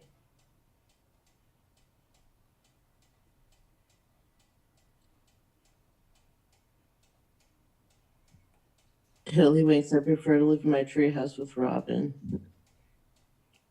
Yeah, I know Biker's Wife. It is a little bit overpriced, but it's the area. I'm telling you, the location is amazing. You're right off of Would right near, you hold on a minute? I'm gonna get rid of some of these pictures so they are memory. right near the beaches of Rhode Island. It's Clean up a little gorgeous, bit here. and the food is amazing. The Okay. best seafood you could get if you like Now seafood. we're gonna go to historical Victorian home. This is such a fun game. We're gonna play this game all the time now. I like it. I'm having a lot of fun. Historical Victorian home in downtown Greenville, Tennessee. It's on 4.21 acres. It has a guest house and a carriage house. Okay, so historical Victorian home in downtown Greenville, Tennessee, with 4.21 acres, a guest house, a carriage house. It has a hot tub building. It has a relaxing covered porch and balcony with views of the wooded estate, high ceilings, hardwood floors, beautiful woodwork, and lots of history, character, style, and elegance. It is a small business B&B, has a restaurant, and other small businesses are permitted there. Okay, let's see here. You could even zone the guest house. The inn services guest going to Bristol Speedway, the Jonesboro Storytelling Festival, the Whitewater Rafting, the Appalachian Trail, and you're close to Dollywood. Total restoration of Little House included removing confining walls, replacing floorboards and supports, a new heating system, electric, plumbing, insulation, custom cabinets, granite countertops, chimney facade, A refrigerator, paneling, sheetrock, stairway, new bathroom fixtures, including antique clawfoot tub, new roof put on in 2022, and an upper chimney rebuilt, stonework, back patio, and front walkway added, main house first and second floor, all new electric plumbing and natural gas heat, 3 furnaces with central air. All roofs are reshingled. Let's see here. All roofs are reshingled. Removal of old carpeting replaced on stairway by Axminster carpet. Kitchen floor removal and 2 layers of vinyl and old plywood to reveal the original oak.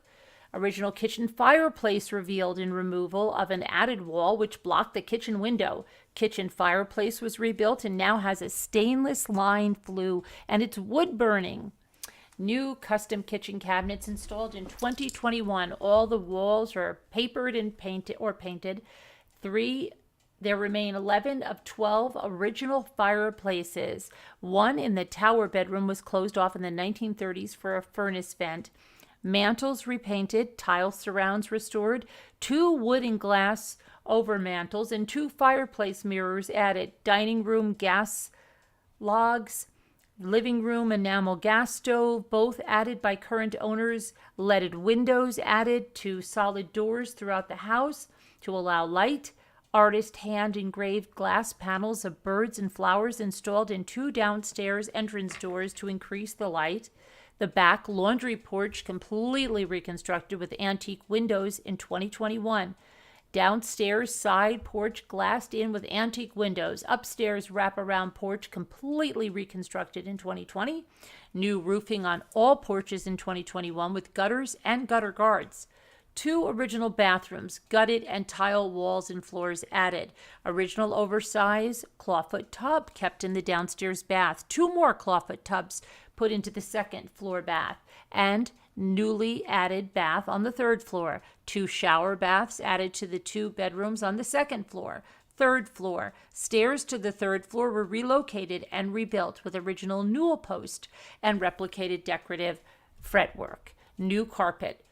The original ornate 1870s wallpaper section was discovered and preserved under plexiglass panel beneath 3rd floor stairs. The short stairway to the 2 back bedrooms also reconstructed and carpeted.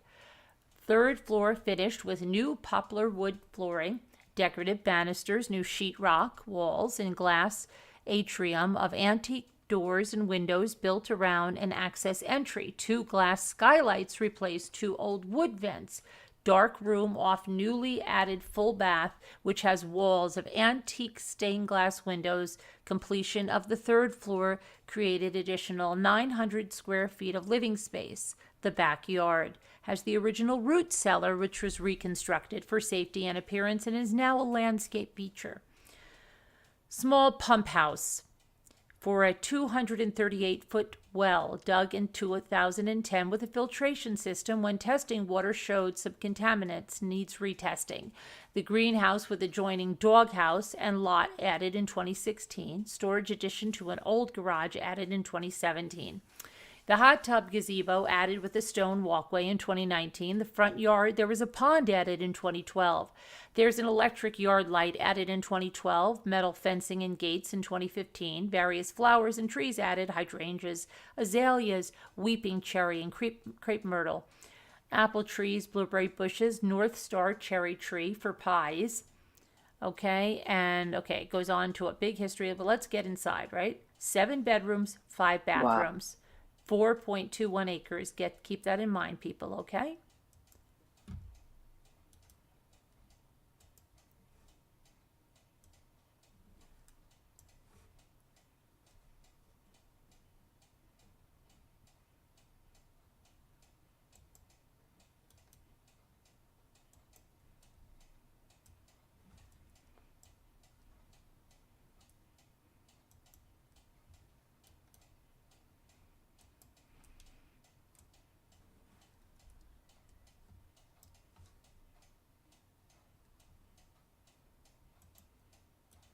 Did you fall asleep, Nicole?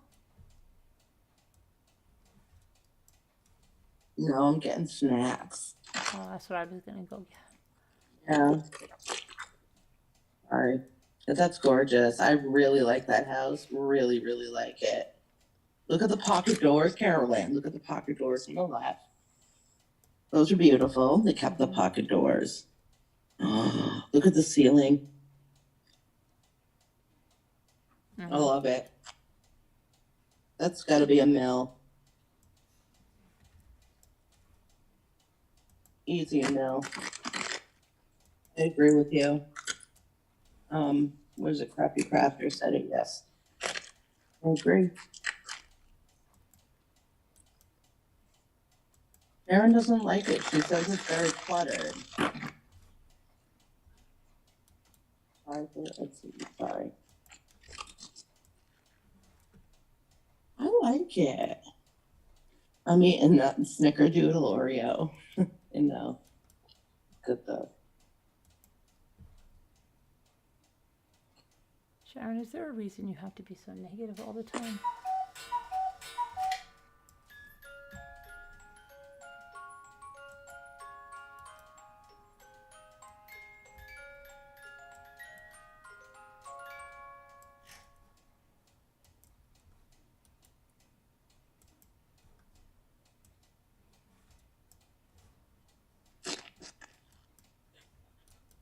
I mean, I like it.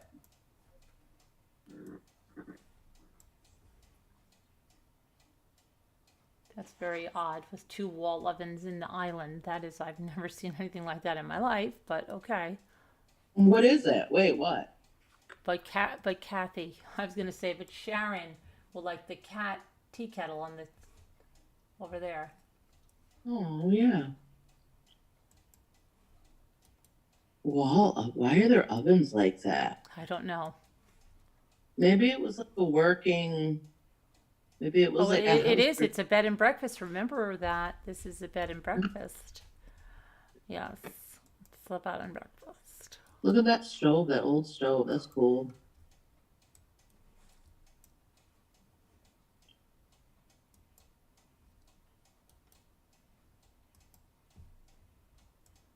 I wonder if this comes furnished. Yeah, that's what I want to know. Lots of very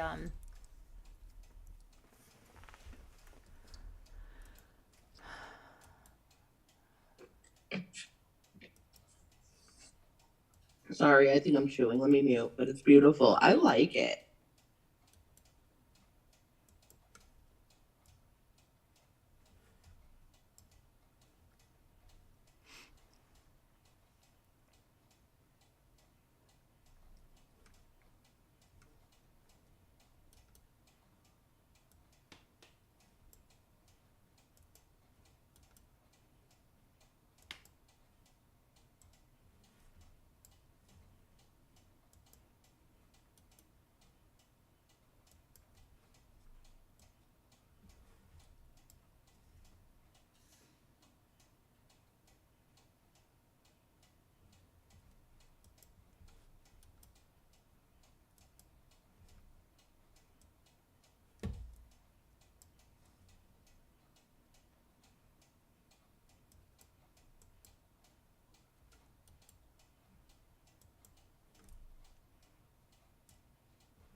Didn't it say there was some kind of like bathhouse or some kind of like jacuzzi? this yeah, but yes, but I don't think we've gotten there yet.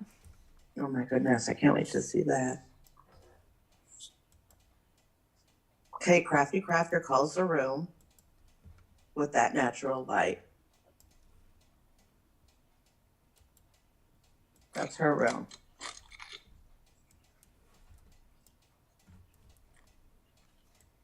There's no monsters, Robert Evil. I promise. I don't feel it. I don't think there are. Looks like a nice house. It just needs a family in there to take care of it.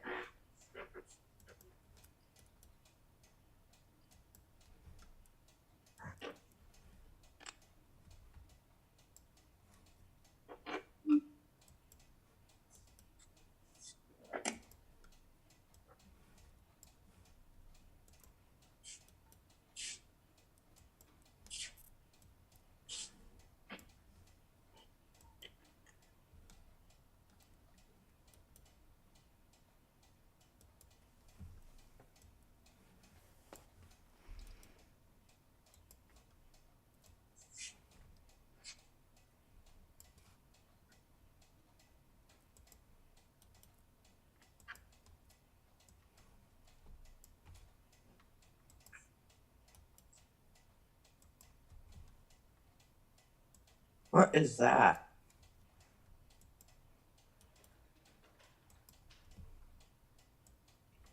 I wonder if there's a door under there.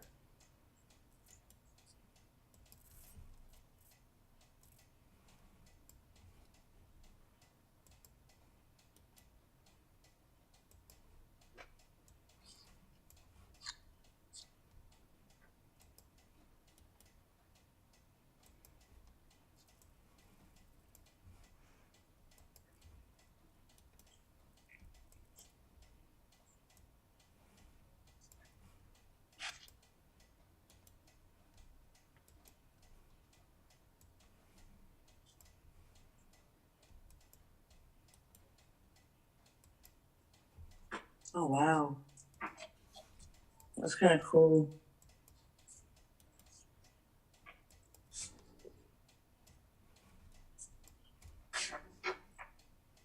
Okay. It kind of sort of feels haunted. Okay, now see, now that's already changed the vibe for everyone. Well, everybody was saying it already. Is it a spa, though? No. Bed and breakfast. See, oh, wow, that's huge. I think it's going to be...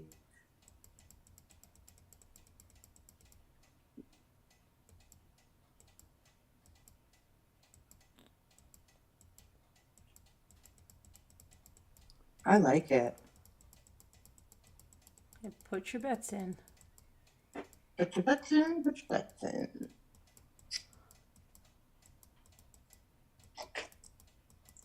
You know what? It's in Tennessee.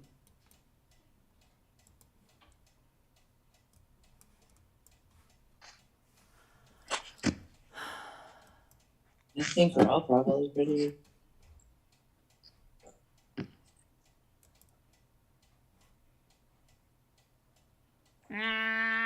You're all over. Yeah.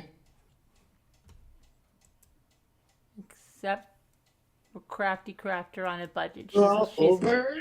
You're all over except for Crafty Crafter on a budget. She's under, and Liza is under. Liza's under? Yeah. So it's between 900 and 949, 920K. No. Crafty Crafter is under. Liza is under. Oh, they're both under.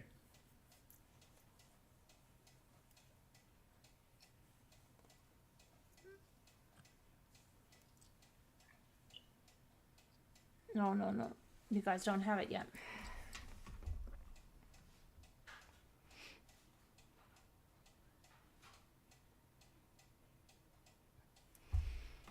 No. Tiddlywinks, cut it out. They're being too impatient. Wait, we're waiting. Tiddlywinks, you have to be patient. I know it's difficult. Patient. Tiddly. I'm having trouble. There we go. Biker's got what? No, wait. It's 950. That's what she said. 950. That's what she meant to put. 950. Okay, we'll look at one more, and then we'll play this game again sometime. But I'm getting sleepy. We'll look at one more. All right. All right. It's okay, Tiddlywinks. I get really excited too. Okay. Let's see what I want to do. I want to.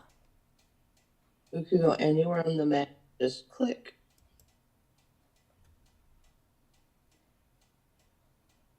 Game is fun.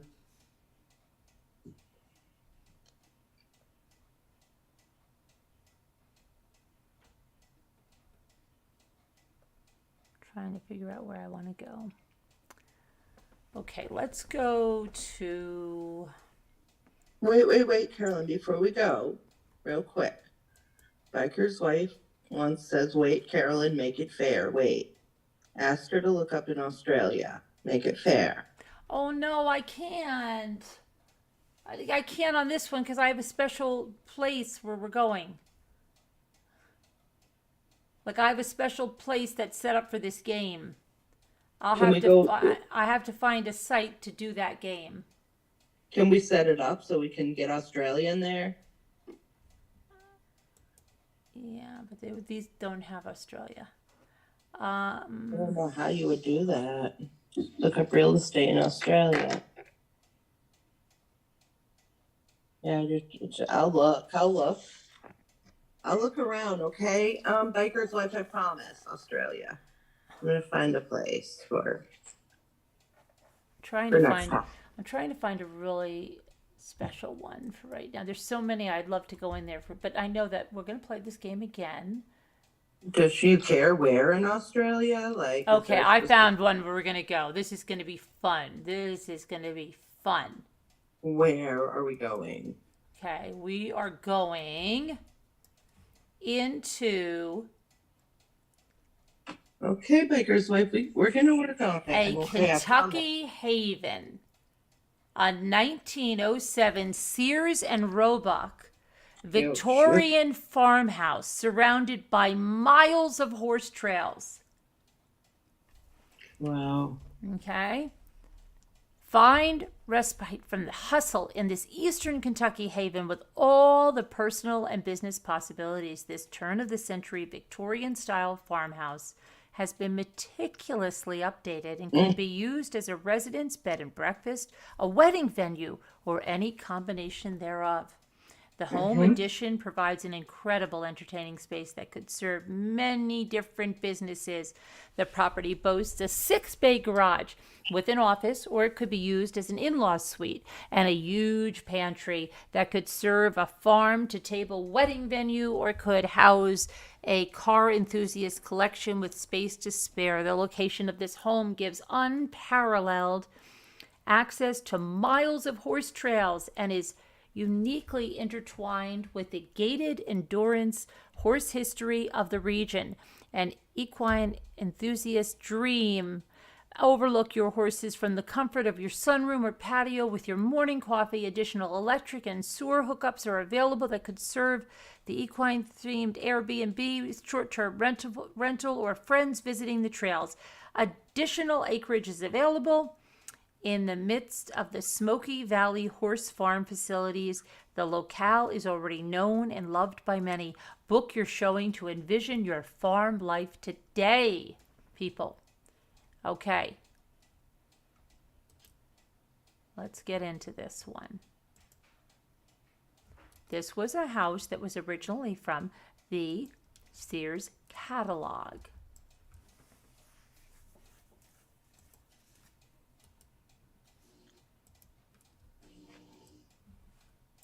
Red and white, it's so picturesque. Look at this space for storage, cars, studio space.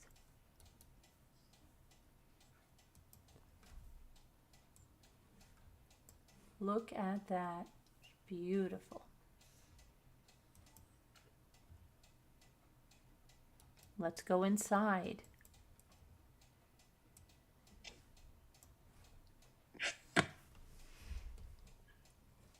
Wow. Wow.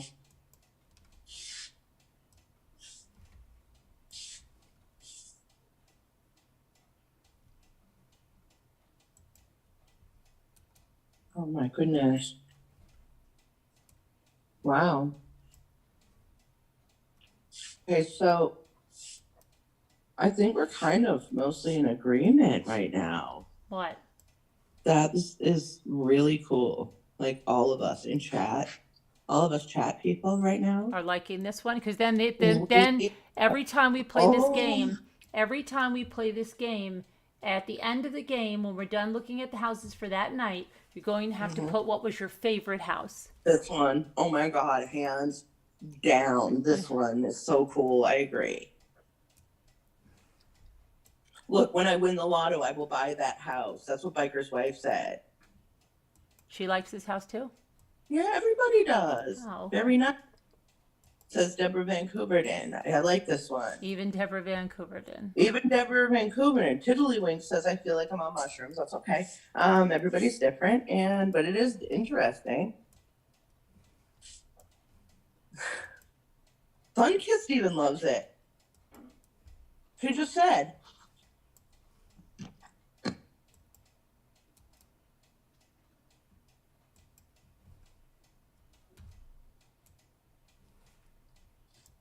It's different.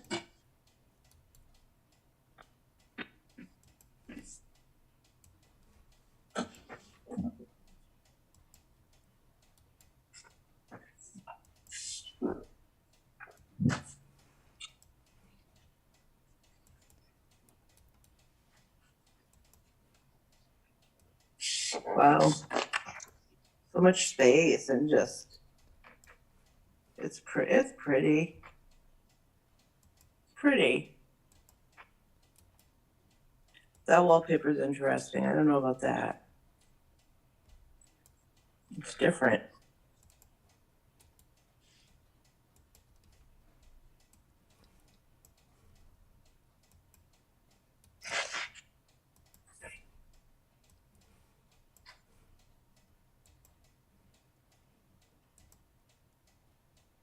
Okay.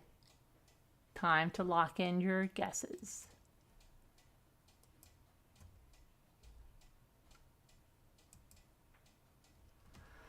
Lock it in, lock it in. Lock it in, lock it in.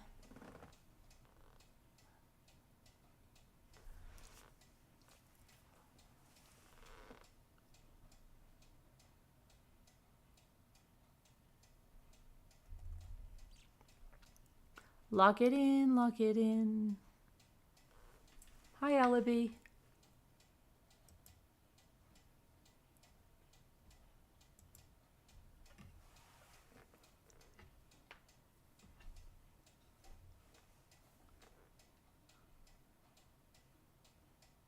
Lock it in, lock it in.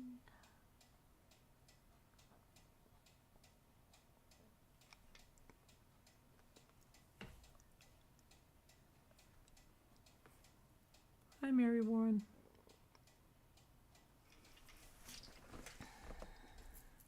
Hi, Mary Warren. How are you? Lock it in, lock it in. I think Crafty Crafter is cheating. Oh my God. I'm going to be thinking of that song all night. 649.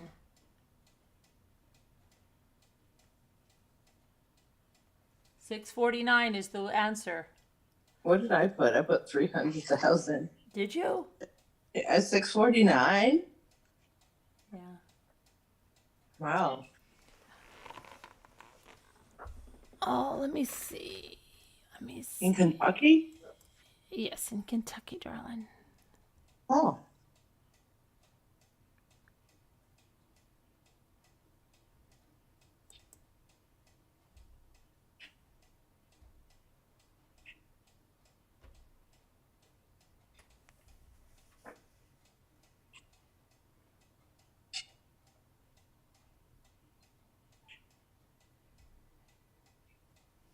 Wow, yeah, crafty crafter on a budget. That's awesome. Good job. Good job.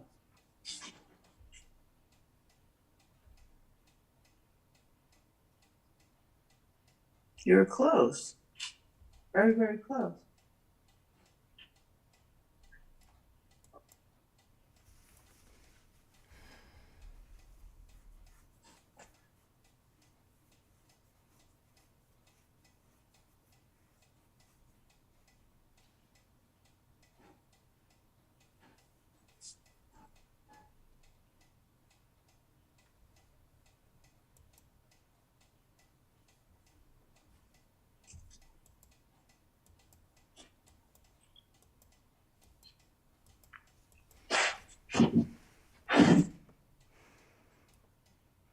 Oh, WG loves it. WG really, really loves it. Hi, WG. How are you? She says, this is my fave. Sharon says, I love it too, but the additions are not sympathetic with the original home. And yeah, that can be changed though, which is really cool.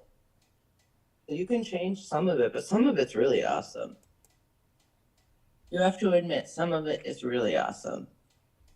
You just have to get the rest of it done in that way. And then you can make it yours.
It did feel empty, a little bit. So when you move in, you have to take all your kitchen stuff and Okay, we're gonna go to one more. Oh, One one more. more. Okay. I could do this all night because this, oh gosh, there's so many great houses here. We're going to go to this one, and this is located in Georgia's Lake County, where water sports, golfing, and recreation are abound. It's called the Judge Jenkins Estate. It's located on 11.2 acres in Eatontown's historic district. Eatontown is located in Georgia's Lake Country. Now let's see. It's 1 hour from the Atlanta airport. It's 1 hour from Athens. The house has been completely renovated with the emphasis on preservation of historic details and 21st century livability. The renovation began in 2013, and water, electrical, HVAC, and insulation occurred then, as well as all bathrooms, kitchen, and laundry. The new insulation in exterior walls and spray foam under the house, new storm windows, all bedrooms have private marble bathrooms. Designer kitchen has quartz countertops, custom cabinets, Lieber and KitchenAid refrigeration, Bosch dishwasher, and silver travertine floors. Large master suite has a walk-through closet to a 4-piece custom marble bath with mother-of-pearl mosaics. The house has a heart pine and stone floors. There is also a partially finished and heated walk-up attic, plumbed for a half bath. The fireplaces are non-working but could be converted to gas. The house is quiet and light-filled in a beautiful park-like setting in town. Old glass, stained and etched glass windows, welcoming neighbors, water sports, and golf predominate the area. Plaza Arts Center also hosts lecturers and cultural entertainment. Taxes are $3,900 a year. Buyers are responsible to do due diligence and check all details for accuracy before purchase. The house is located, we got that in the historic district of Eatontown, Georgia. Let's see, there's a setting of meadow, woods, and gardens. The handcrafted Italianate plaster moldings and medallions are beautiful and have been restored. The large light-filled rooms have high ceilings and floor-to-ceiling windows that feature our favorites. Porches are located on all 4 sides of the house for butterfly and hummingbird watching. Pretty gardens with a variety of flowering bulbs and shrubs. The house itself has been totally renovated with a special emphasis on preserving everything. Okay, large pantry storage. All bedrooms have new closets, including the attic. New additional storage closets added. Replacement cost of this house per insurer is $1.2 million. Riding mower goes with the property. Okay, so you're getting a house on 11.2 acres. Let's go inside and see what's going on here.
Oh, that's not this house. That's a mistake. That's not this house. That's the other house. Hold on a minute.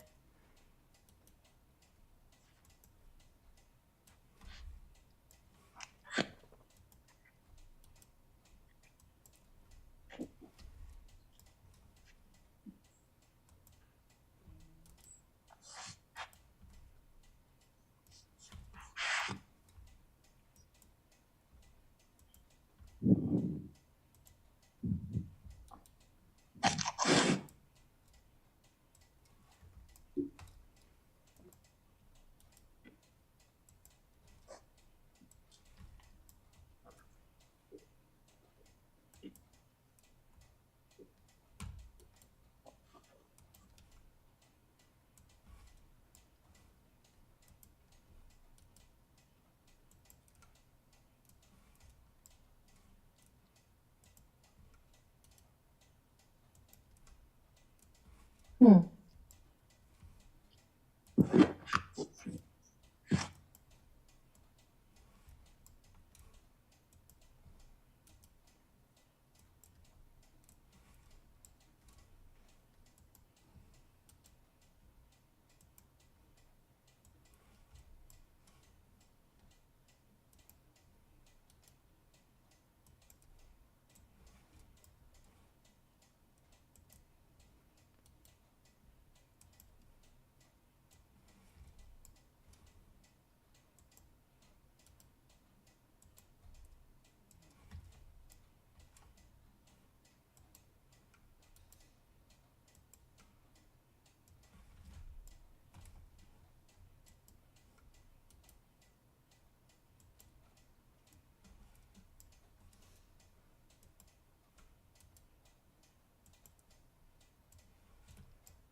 Okay.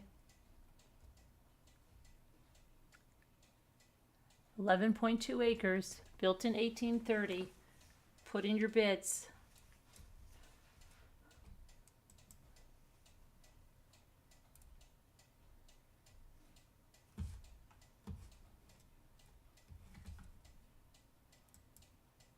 That's not this house, okay? I'm just getting some of these pictures down.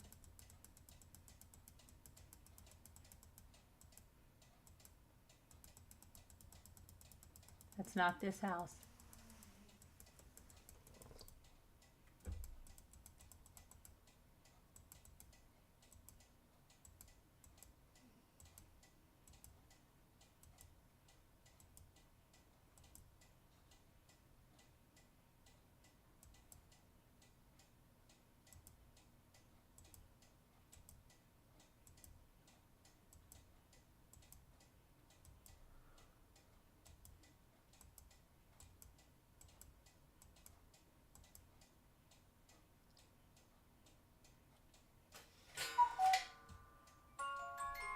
It is 985,000. 985.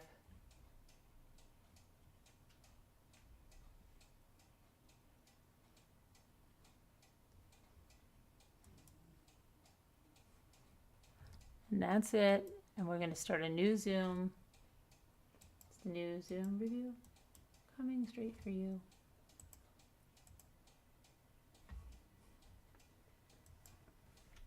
So, did you like the game? Now you have to put in your favorite house. You have to, while we're starting up the new Zoom, you have to put which house of the ones that we saw tonight was your favorite. So put it down. Which one was your favorite? Which one? Invite, copy invitations, put it in, lock in your favorite home for the evening. Okay.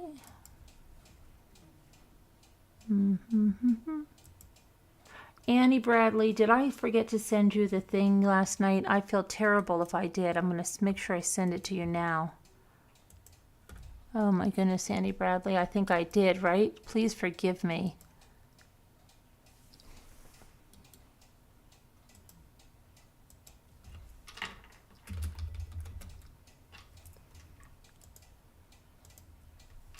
You should get Scooter 2.0's email, Annie Bradley, in case I forget. Scooter 2.0, I can give it to you.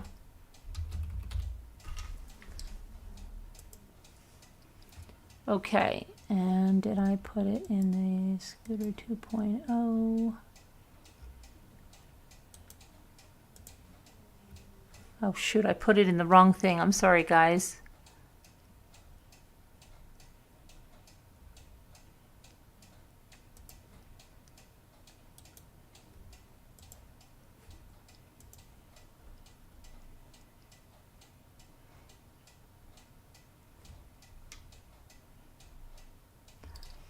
All right, let's see. Let me check out your favorite homes.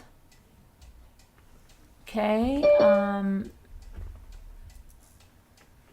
the one in Charlotte, so I can be close to home. Charlotte, close to me. First and last. Mike likes the first and the last. What can you do? What is hanging from my mics? It's my Kool-Aid. And it's my Nokios to remind us of the liars. And just because he's so darn cute and he's made of wood. And he goes back and forth and he was made in Italy.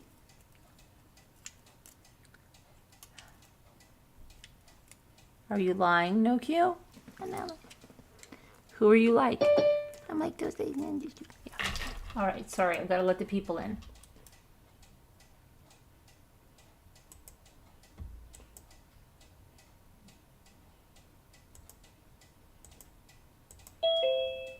Margot got up.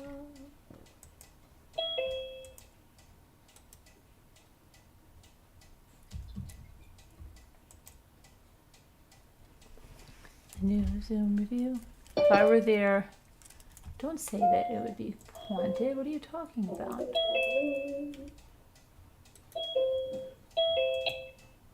Everybody's buzzing in.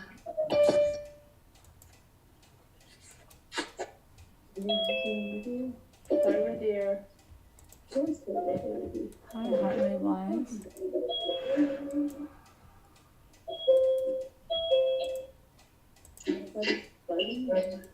Hi everybody. Hi Heart. Hi Debbie D. Hi. Hey DVC. Dinner time. Yeah, well, we're going to be going off to the Zoom. But everybody have a good time and see you, Biker's Wife. Thanks for stopping in. Julie W. See you, Sunkiss. See you later. Crafty Crafter on a budget. See you later. Yeah, well, we're going to be going off to the Zoom. Why are people ringing in? Because we have a 24/7 member Patreon Zoom. Our Zoom runs 24/7.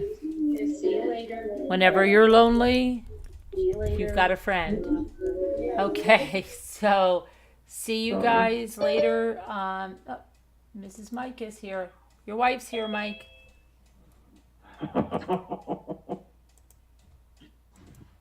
Okay, and let's see, we've got everybody ringing in, and we will see you. Toodaloo, guys, everybody. Mike's sending you blue hearts to your wife. All right, and we'll see you guys tomorrow. We go off together. We go off together. Don't forget. We spend the nights together. We spend the days together. We spend the days wherever we want together. You can come and go as you please. You don't have to go home, but you can't stay here. But you could come into the Zoom if you're a member or a Patreon. We'll see you guys. Miss you already, Julie W. I have to talk to you. All right. We'll talk to you later. All right, everybody. Bye. I have that thing to. I have a thing tomorrow, night, Julie. I'll talk to you tomorrow. Good night, everyone. Good night, everybody. Sweet dreams. Sweet dreams. Let me get rid of this. Hold on. I've got to get us out yet. And I've got to end this.